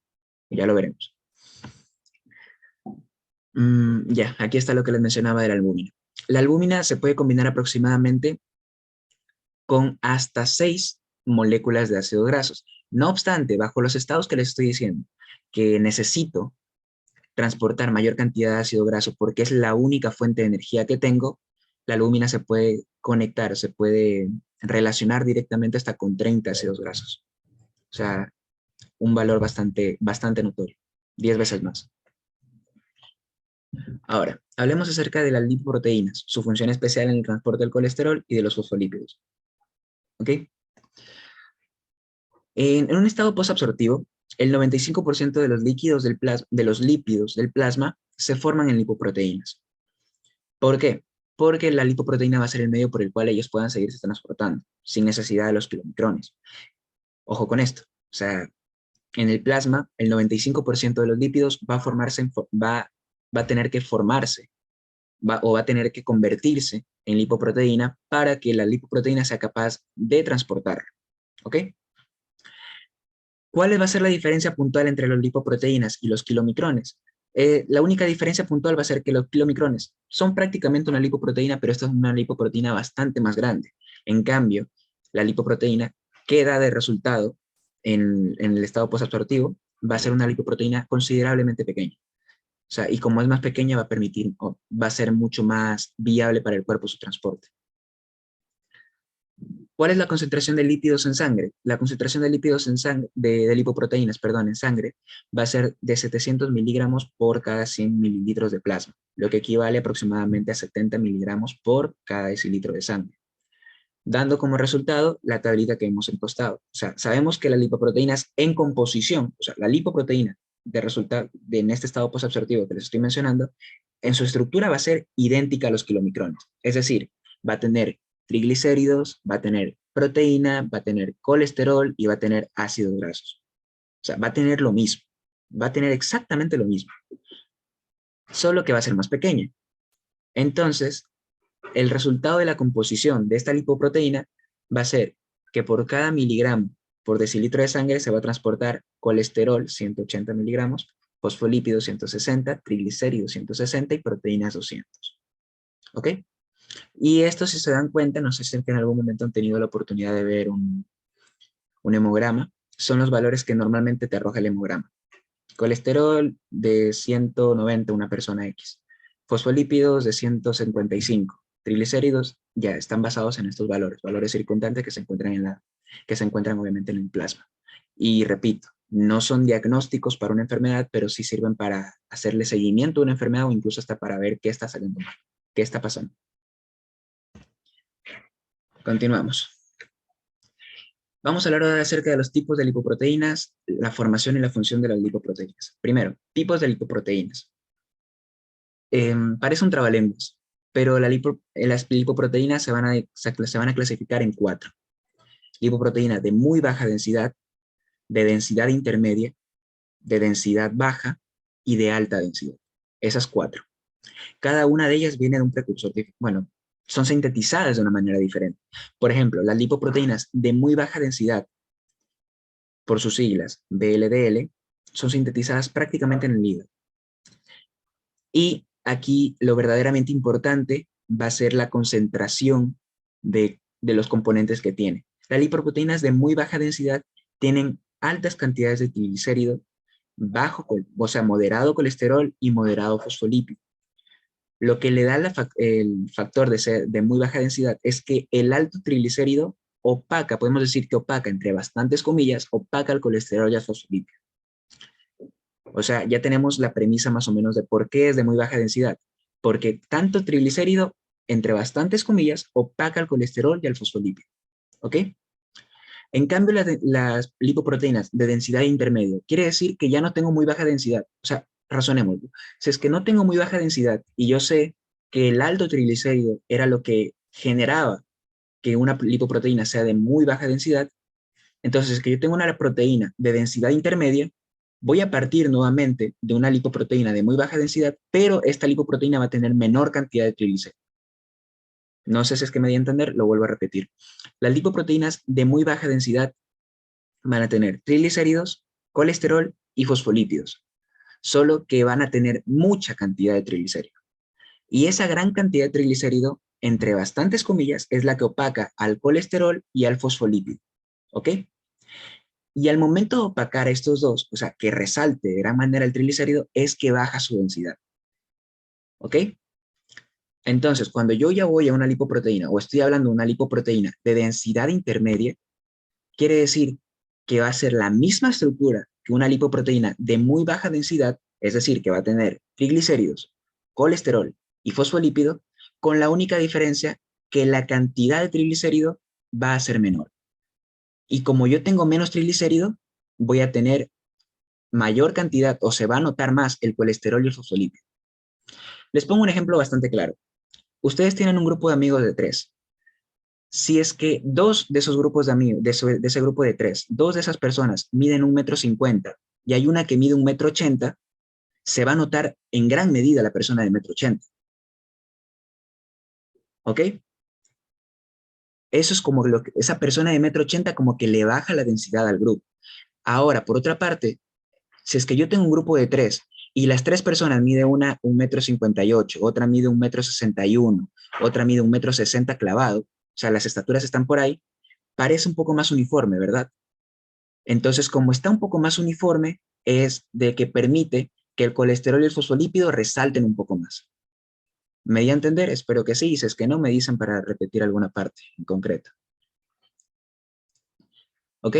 Entonces, lo que quiero que nos quedemos con esto está de que parto yo de una lipoproteína de muy baja densidad, que es esta, la VLD. Esa es la proteína con la que yo parto para este estudio. ¿Ok? Tiene alto triglicérido, moderado colesterol y fosfolípido. Ahora voy a hablar acerca de una lipoproteína de densidad intermedia, la IDL.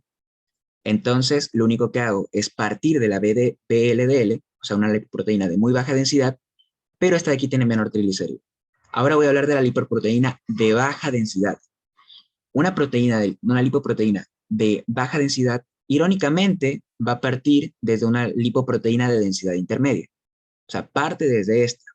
Pero en esta proteína de baja densidad ya no tiene, o tiene muy poca cantidad de triglicéridos. Es decir, el amigo de 1,80 m ahora ya no mide 1,80 m, sino mide 1 metro. Entonces tiene muy poca cantidad de triglicéridos. Y al tener tan poco triglicérido, va a resaltar el colesterol y el fosfolípido. ¿Ok? Ahora, para una lipoproteína de alta densidad, yo ya me olvido de las lipoproteínas anteriores, porque una lipoproteína de alta densidad, estamos hablando de una lipoproteína que en su composición tiene aproximadamente el 50% de proteínas, bajo colesterol y bajo fosfolípido. Si se dan cuenta, esta lipoproteína en sí tiene mayor carga proteica que lipídica. ¿Ok? Ya. Si es que notan algo curioso, aquí acabamos de encontrar la razón, o sea, acabamos de encontrar lo típico que en algún momento tuvimos que haber escuchado. El colesterol malo y el colesterol bueno, que no existe, ya lo sabemos. O sea, no es tanto como un colesterol malo ni un colesterol bueno, sino que en sí lo llaman así por la concentración, por los aportes nutritivos que hace. Un colesterol, entre comillas, bueno, HDL, lo conocen como bueno por la cantidad tan alta de proteínas que tiene y por la cantidad baja de colesterol y fosfolípidos. En cambio, al colesterol, de nuevo, entre bastantes comillas, malo, lo llaman así por el hecho de que tiene alta cantidad de colesterol y moderado fosfolípido, muy poco triglicérido. ¿Ok? Ya, continuamos. El hígado va a ser el principal sintetizador de este tipo de lipoproteínas, ya que el hígado sintetiza tanto el colesterol, fosfolípidos, triglicéridos y obviamente también las lipoproteínas. Cabe señalar que aparte del hígado hay otros tipos de células que también pueden sintetizar las lipoproteínas, como lo puede ser el epitelio intestinal. Pero el epitelio intestinal sintetiza muy pocas cantidades de lipoproteínas de alta densidad, muy pocas. ¿Ok? Y nuevamente les explico que la función básica de las lipoproteínas va a ser el transporte de los componentes lipídicos en los diferentes estadios. ¿Por qué menciono los diferentes estadios? Por esta imagen en concreto. Esta es la imagen que nos muestra Gaito, que es prácticamente un resumen de la guía metabólica de los lípidos a lo largo de todo el tracto digestivo. Y ni siquiera tan solo el tracto digestivo, sino también incluso hasta al tejido adiposo. Esto empieza como si fuera un lindo cuento, la verdad. Empieza la ingesta de grasas, ingresan las grasas en el intestino. Estas grasas, ¿se acuerdan que yo les dije que las grasas la única forma de que puedan llegar a ser, o sea, de que pueden llegar a ser transportadas ya a nivel plasmático, va a ser por medio de los kilomicrones? Entonces, ya aquí en este punto nos encontramos que esta grasa va a estar transportada por los kilomicrones. Si se recuerdan también, los kilomicrones van a tener la facultad de poder hidrolizar los triglicéridos que los componen. Y es aquí donde aparece la lipasa. Esta enzimita que ven aquí es la lipasa. La lipasa lo degrada en dos compuestos, residuos de kilomicrones y ácidos grasos libres. FFA significa ácidos grasos libres. Estos ácidos grasos libres, a su vez, van a tener dos caminos. O bien se van a almacenar en el tejido adiposo, o bien van a los tejidos periféricos. Y recuerden, los ácidos grasos son bastante mixibles con las membranas de los tejidos periféricos, es decir, que pueden ingresar fácilmente. ¿Para qué? Para utilizarlos como medio de combustión. Por esta primera parte, ya damos por concluido esta historia de aquí. Llega el kilomicrón en sangre, se encuentra con la lipasa, se libera el ácido graso decide, según la necesidad metabólica, decide si irse a almacenar en el adiposito o si decide irse al tejido periférico para que el tejido pueda obtener energía por parte de él. Eso depende ya de la necesidad metabólica. Ahora, sigamos con el otro camino. Los residuos de kilomicrones nuevamente se encuentran con otra lipasa. Y esta lipasa lo que hace es degradarlo aún más, porque el nombre lo indica, o sea, son todavía residuos de kilomicrones, todavía tienen sustancias viables para el metabolismo del cuerpo humano. Pero esta lipasa lo que hace es tan solo degradarlo más. ¿Para qué? Para que con su degradación puedan llegar nuevamente al hígado, a los hepatocitos, y que el hepatocito nuevamente sea el que decida si es que lo que obtengo de este kilomicrón, de este residuo de kilomicrón, lo que obtengo o bien lo almaceno temporalmente en los adipocitos o lo mando al tejido adiposo, o si es que lo tengo que convertir o sea, es que tengo que hacer una cetólisis. Bueno, que el cetólisis no puede realizar el hígado por algo que ya voy a explicar más adelante. Si no, o sea, el hígado da como que la orden, o bien lo almaceno o lo mando a otros tejidos para que lo utilicen como energía. Y es lo que vemos acá. Acá ya vemos que el hígado libera lipoproteínas de muy baja densidad, con alta cantidad de triglicéridos. Aquí nuevamente aparece la lipasa. Esta lipasa ya sabemos, la lipasa para la lipoproteína, la lipasa en general, o sea, la lipasa con cualquier molécula que tenga triglicérido, la va a desintegrar para extraer ácidos grasos libres. Entonces, yo extraigo estos ácidos grasos libres y nuevamente el ácido graso libre tiene la misma disyuntiva que el inicio. O bien se va a los adipocitos o bien se va al tejido periférico, bajo ese perfil actual. Si es que no actúa de esa manera, vemos que esta lipoproteína de muy baja densidad se va a convertir en una lipoproteína de densidad intermedia. Y aquí nuevamente les invito a relacionar. ¿Por qué? Porque la lipoproteína de muy baja densidad, acuérdense que yo les dije que era de muy baja densidad porque había una cantidad exorbitante de triglicéridos, había bastante triglicérido. Pero como ya vino la lipasa y ya me quitó triglicérido, yo ya la convierto en una lipoproteína de densidad intermedia. Y si es que yo continúo quitándole triglicéridos a esta lipoproteína de densidad intermedia, la voy a convertir en una lipoproteína de baja densidad. ¿Ok? Solo para que se vea que está relacionado lo que les estaba mencionando, o sea, la escalerita que se va haciendo entre una y otra. El punto importante aquí es que indiferente de que sea la lipoproteína de densidad intermedia o la lipoproteína de baja densidad, todas aún así tienen la ruta para volver a los hepatocitos y que de aquí nuevamente se ha liberado como lipoproteína de muy baja densidad. ¿Ok? Insisto, si hay alguna duda, me pregunta.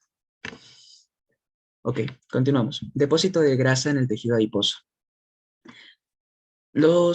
Se puede llegar a decir que tenemos dos células con la función primordial del depósito de grasas, que va a ser los adipocitos y los hepatocitos.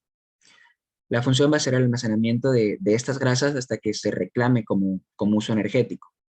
Pero también van a tener otra clase de función. Por ejemplo, sabemos que el tejido adiposo también puede tener una función de aislamiento térmico.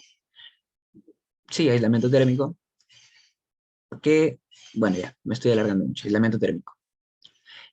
Este tipo de almacenamiento va a estar mediado también por hormonas, como lo es la leptina y la adiponectina. La leptina sabemos que va a ser directamente con el estímulo de hambre, y la adiponectina va a tener una función principal con el metabolismo de estos ácidos grasos, es decir, ya sea almacenándolo o ya sea utilizándolos, ¿ok?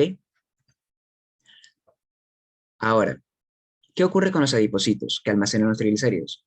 Los adipocitos como tal son fibroblastos modificados y en su composición almacenan aproximadamente del 80 al 95% de triglicéridos, como lo podemos observar ya directamente en la imagen inferior derecha.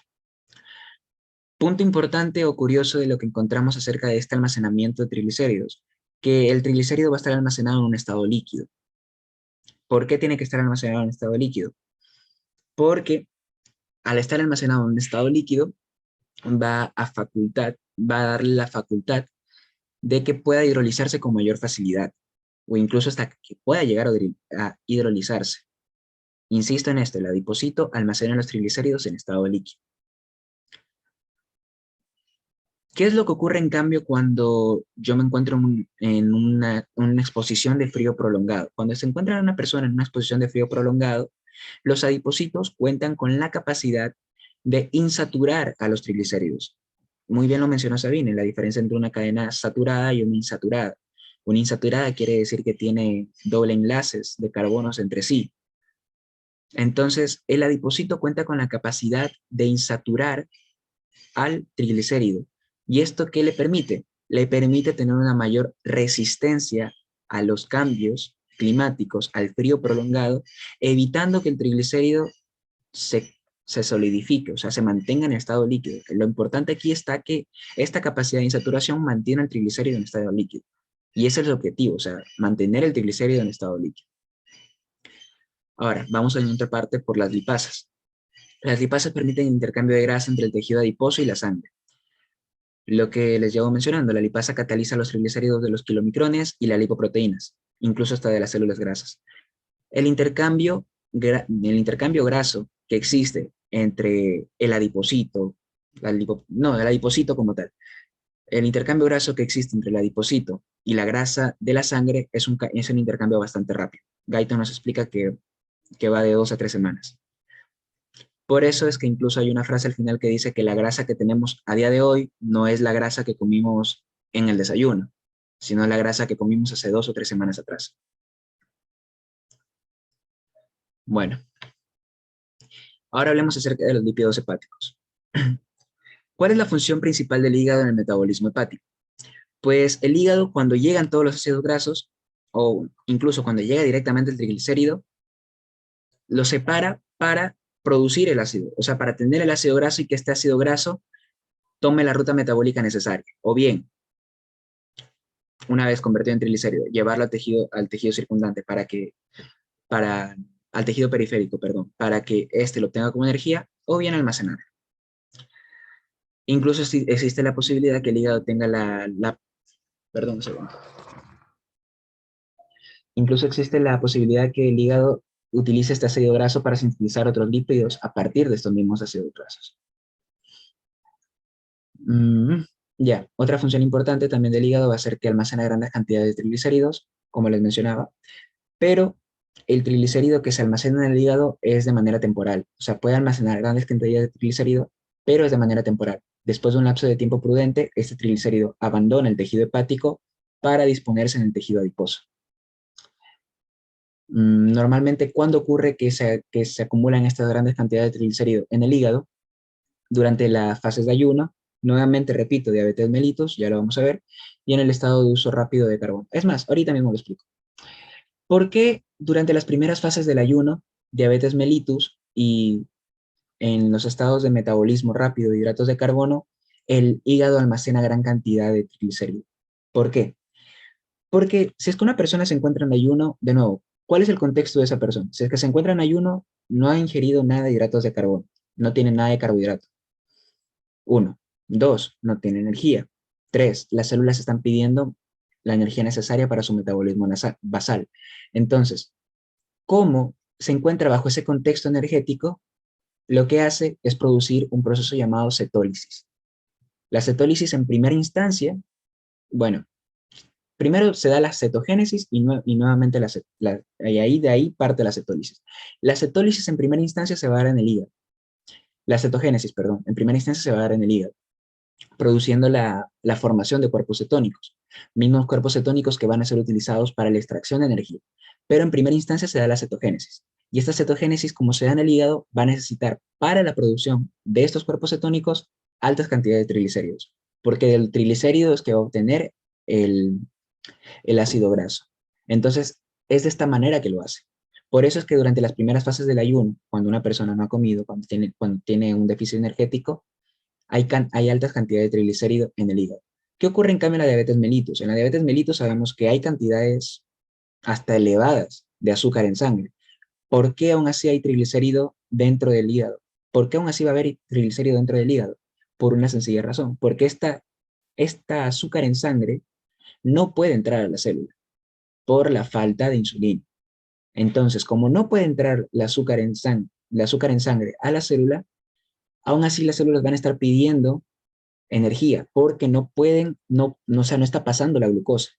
Entonces, como no está pasando la glucosa y no está obteniendo energía, recurren al almacenamiento graso para obtener estas cantidades de energía. Y es aquí nuevamente lo mismo, como una persona con diabetes mellitus es como si estuviéramos hablando de una persona con una diabetes con un ayuno prolongado.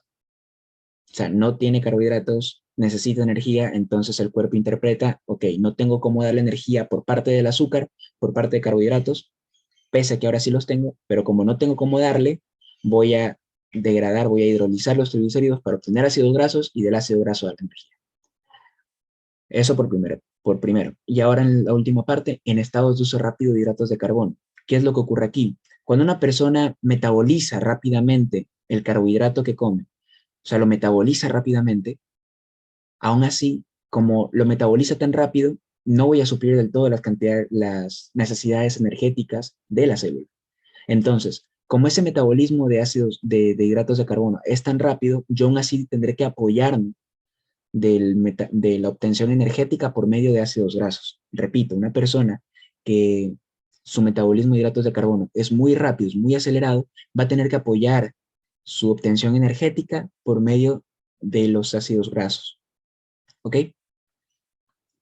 La concentración de triglicéridos dependerá de su utilización. Aumenta su almacenamiento en lipodistrofia y también cuenta con una alta capacidad importante de saturación. ¿Qué es la lipodistrofia? La lipodistrofia va a ser una especie de... No, es una enfermedad de carácter genético en el cual una persona cuenta con menor cantidad de adipocitos.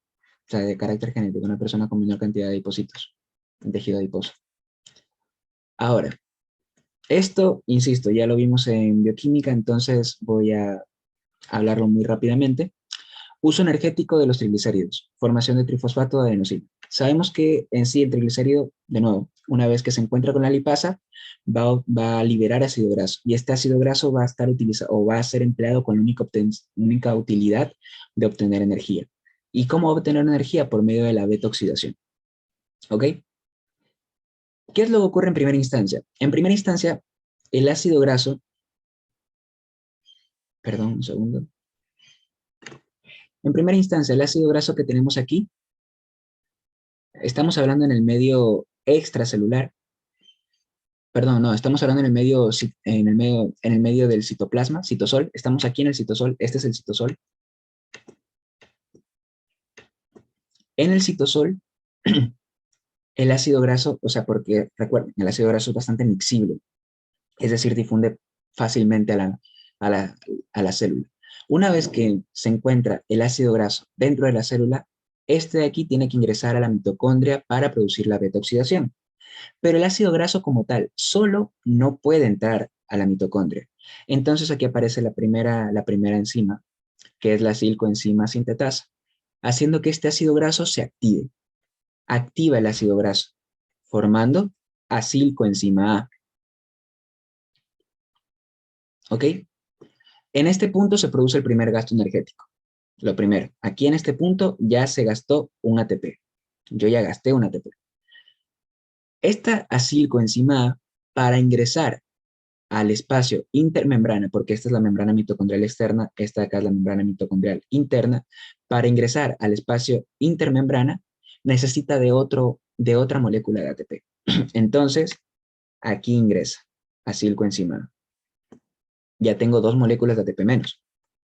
Esta acilcoenzima A, para poder entrar nuevamente, o sea, para poder entrar aún más ya a la matriz mitocondrial, va a tener que convertirse en ¿qué? En acilcamitina. ¿Ok? Que es la molécula que tenemos acá. La acilcamitina. Esta acilcamitina ya puede entrar a la mitocondria, a la matriz mitocondrial, ya puede entrar. Pero por cada acilcamitina que entra, sale una carnitina. Que si se dan cuenta, la carnitina se relaciona con la acilcoenzima A, liberando la coenzima A para que la acilcamitina pueda entrar, carnitina pueda entrar. Ahora, lo importante aquí que tenemos que quedarnos es que la acilcarnitina, una vez ya formada la acilcarnitina y que se encuentra dentro de la matriz mitocondrial, esta acilcarnitina rápidamente se une con una coenzima A. ¿Para qué? Para formar nuevamente acilcoenzima A y carnitina. Si se dan cuenta, lo único que hace en todo este proceso metabólico es hacer que la acilcoenzima A, que yo ya la tenía en el citosol, la tenga al final dentro de la mitocondria, dentro de la matriz mitocondrial. Es lo único que hace. ¿Ok? Eso es lo importante. Este es el paso conocido como activación. porque está activando el ácido graso para que pueda ingresar, ¿ok? Ahora, ya tengo claro lo que está ocurriendo aquí. Ahora yo ya tengo la acilcoenzima A. ¿Cómo obtengo energía a partir de la acilcoenzima A? Aquí hay un proceso de 4 pasos. La primera va a ser por la oxidación. La acilcoenzima A se convierte en transfenoilcoenzima A. De nuevo, la transfenoilcoenzima A se pasa a 3-hidroxilcoenzima A y finalmente la 3-hidroxiacilcoenzima A pasa a formar cetoacilcoenzima A, que está graficado de esta manera. Disculparán el desorden, pero está graficado de esta manera. Desde este punto partimos con una acilcoenzima A. En este primer paso de deshidrogenación, paso a una transenoilcoenzima A, o sea, paso a una enoilcoenzima A en este paso. Aquí ya llevo una enoilcoenzima A. Aquí se hidrata esta molécula para pasar por un proceso de deshidrogenación, donde nuevamente obtengo más energía para finalmente formar cetoacilcoenzima A, que es lo que encontramos aquí. Perdón, y hidroxiacilcoenzima A, que es lo que encontramos en el tercer paso, aquí. Finalmente, esta hidroxiacilcoenzima A, en su último paso, que es la fragmentación, va a liberar cetoacilcoenzima A y, obviamente, a la coenzima A. ¿Qué es lo importante de la liberación de la coenzima A? Si es que recordamos también que la coenzima A va a ser una pieza clave, ¿para qué? Para la formación del ácido cítrico, para que forma parte del ciclo del ácido cítrico. Entonces, en resumen y sin meternos mucho más allá, la beta oxidación o lo que... Perdón, un segundo. Ya. El uso energético del triglicérido durante el proceso de beta oxidación, lo único que va a darnos es mucho más energía para poder suplir el metabolismo basal del cuerpo. Bajo esta serie de procesos que le digo, ya sea con la acilcoenzima deshidrogenasa, ya sea, con la deshidrogenación de la acilcoenzima deshidrogenasa, con la deshidrogenación del 3-hidroxiacilcoenzima A y finalmente con la liberación de la coenzima A. Cada uno de estos segmentos, cada uno de estos procesos va a dar como resultado intermediarios energéticos que van a ser utilizados en la cadena transportadora de electrones, punto 1, que es el caso del FADH2 y del NADH+H, y de precursores, bueno, la palabra no es tal como precursores, sino de intermediarios del ciclo de Krebs, como lo puede ser la coenzima A. ¿Ok? Ya. Y finalmente ahora vamos a hablar acerca de la formación del ácido acetoacético en el hígado y el transporte de la sangre. Dejamos claro que nosotros liberamos ácido graso, o sea, y el ácido graso tengo que todavía hacerlo más pequeño, porque el ácido graso pueden ser cadenas de 16 carbonos, de 18 carbonos, de 20 carbonos. Yo tengo que liberarlo aún más y dejar del ácido graso tan solo acetilcoenzima A, que son moléculas de 2 carbonos. Entonces, cuando yo ya tengo el acetilcoenzima A suficiente, el hígado dice, a ver, tengo este acetilcoenzima A, ¿qué hago con él? O bien lo almaceno, o bien hago cuerpos cetónicos porque, por ejemplo, esta persona está haciendo bastante ejercicio y necesita energía. ¿Qué hago? Esta acetilcoenzima A la guardo, formando nuevamente triglicérido, o formo cuerpos cetónicos para que este cuerpo cetónico pase a cetólisis y esta cetólisis pase finalmente para obtener energía por parte de ella. ¿Qué hago? Pongámonos en el caso de que esta persona necesita energía. Entonces el hígado interpreta, a ver, ok, tengo esta acetilcoenzima A en una mano, tengo esta otra acetilcoenzima A en otra mano, las voy a unir. Une ambas acetilcoenzima A por medio de la tiolasa, formando una molécula de 4 carbonos, la acetoacetilcoenzima A. Esta acetoacetilcoenzima A va a encontrarse con la enzima principal, la enzima importante que va a permitir la formación de cuerpos cetónicos, que va a ser la hidroximetilglutarilcoenzima A sintasa. Esta hidroximetilglutarilcoenzima A sintasa va a formar una molécula con un nombre bastante coqueto, que es la 3-hidroxi-3-metilglutarilcoenzima A. Y esta molécula, con este nombre tan largo, hidroximetilglutarilcoenzima A, es la que finalmente, por medio de la liasa, va a formar el acetoacetato o también, como lo dijo Guyton, el ácido acetoacético. Es exactamente lo mismo. Acetoacetato o ácido acetoacético es exactamente lo mismo. ¿Ok? Y este acetoacetato ya es un cuerpo cetónico. ¿Ok? Entonces, en el hígado se da la formación de este cuerpo cetónico. En el hígado yo ya tengo esta formación de cuerpo cetónico. Ya lo formé, ya lo tengo. Este cuerpo cetónico puede dividirse en 3 compuestos más, que es la acetona y la 3-hidroxibutirato. Estas 3 moléculas son así, el acetoacetato, la acetona y la 3-hidroxibutirato. Las 3 moléculas son cuerpos cetónicos.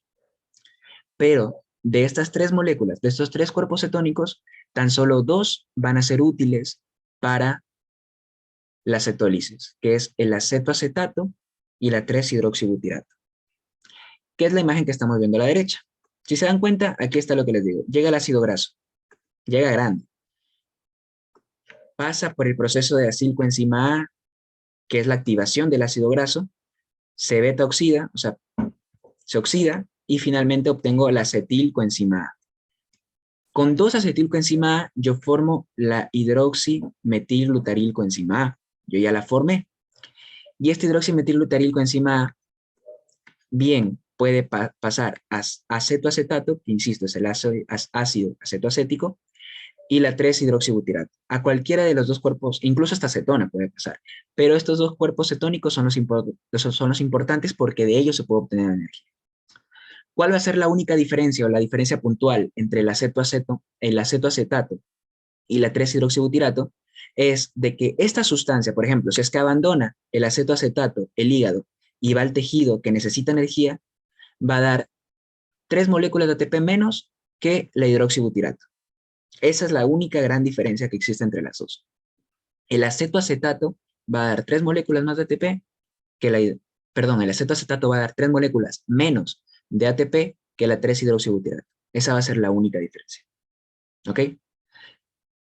Por eso se explica que en el acetoacetato, cuando llega el acetoacetato al tejido periférico, voy a tener una ganancia total de 23 moléculas de ATP, que en vez, si es que llega a 3-hidroxibutirato, voy a tener una ganancia de 26. O sea, esa es la diferencia. ¿Qué es lo importante de esto de aquí, de estos cuerpos cetónicos cuando llegan al tejido periférico? Que estos cuerpos cetónicos cuando llegan al tejido periférico pasan a cetólisis. Y la cetólisis, la única función, o sea, el resumen de la función que tienen es producir del cuerpo cetónico acetilcoenzima A.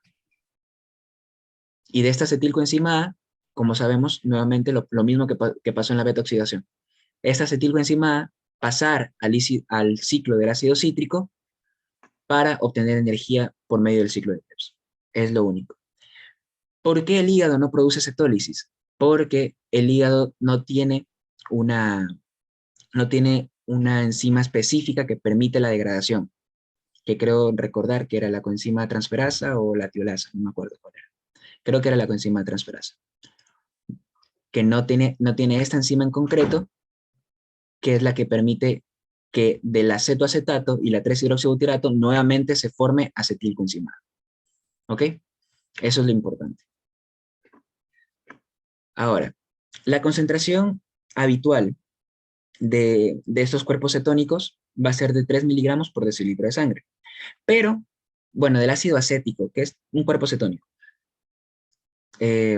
Pero la diferencia también va a ser que aunque parezca un valor bastante pequeño, ocurre lo mismo que les mencioné de las grasas. Su transporte es bastante rápido. Su transporte, o sea, el transporte va a hacer que dentro del plasma se quede prácticamente muy poco tiempo porque ingresa rápidamente al tejido. Esa es la razón. Puede parecer un valor demasiado pequeño, pero ingresa rápidamente al tejido, porque obviamente el tejido está necesitando grandes cantidades de energía en ese momento. Y finalmente vamos a hablar ahora acerca de la cetosis del ayuno, diabetes y otras enfermedades. Cetosis en sí va a ser el aumento de cetoácidos, el aumento de cuerpos cetónicos, el aumento del ácido cetoacetato, como quieran verlo. O sea, la cetosis en sí va a ser el aumento de los cuerpos cetónicos en el plasma. ¿Cuándo va a producir una persona cetosis? Una persona va a producir cetosis en consecuencia del ayuno, diabetes mellitus, dieta entera de grasa o la ausencia directa de hidratos de carbono por un uso de un metabolismo de hidratos de carbono bastante rápido. Lo mismo que les mencioné. Esta cetosis tiene exactamente la misma sensibilidad hormonal que les estaba mencionando. Los glucocorticoides, glucagón, insulina, noradrenalina. O sea, si es que yo tengo alto glucagón, voy a producir, voy a estimular a que el hígado produzca cuerpos cetónicos. Por ende, voy a tener una cetosis. Si yo tengo baja insulina, voy a estimular a que el hígado produzca cuerpos cetónicos. De esa manera actúo. ¿Cuál va a ser la única limitación de todo este proceso que les estoy mencionando, de cómo el cuerpo puede llegar a obtener energía por medio de ácidos grasos? ¿Cuál va a ser la limitación de los ácidos grasos? Que sabemos que la acetilcoenzima A se relaciona con una molécula en concreto dentro del ciclo de Krebs, que es el oxalacetato. Y el oxalacetato deriva de la ingesta de carbohidratos. Es decir, que como yo no estoy comiendo carbohidratos, no estoy teniendo carbohidratos, hidratos de carbono, no estoy teniendo hidratos de carbono en ese momento, yo no voy a tener oxalacetato para la cantidad tan grande de,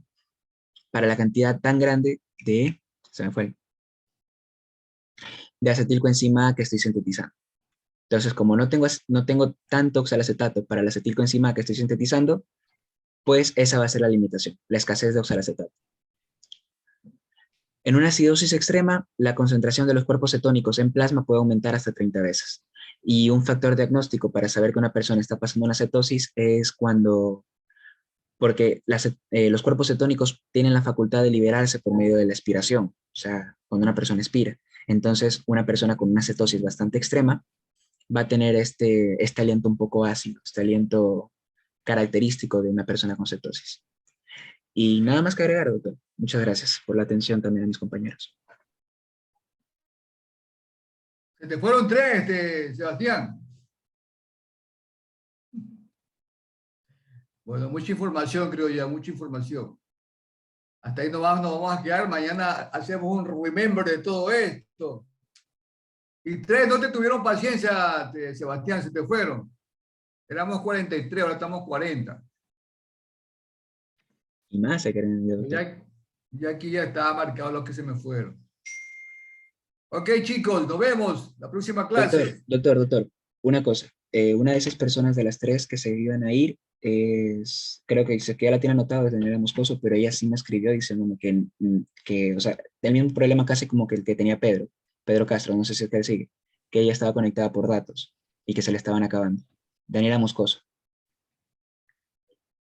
Moscoso. Sí, Moscoso. No tenemos Moscoso. ¿Quién es Moscoso? Yo me le sé el nombre, no usted. Daniela, doctor. Es Daniela, doctor. Yo me le conozco por los nombres. Ya, si es que es una de las 3 personas que usted tiene anotados, ella sí me dijo que por favor la avisara a ustedes. No tanto de anotados, sino que están registradas en el Facebook. No es que se van y aquí queda la lista, todo. Bueno, ya. Por 39, ahorita hay una que está regresando, Juliana Pineda. Ahí la emitimos ya, para que no diga nada. Doctor. Bueno, nos vemos, chicos. Doctor, tal vez sí puede activar para revisar la lección. Su orden, mi superior. Ya, entonces. Gracias, doctor. Ya, gracias. Gracias, doctor. Buen día.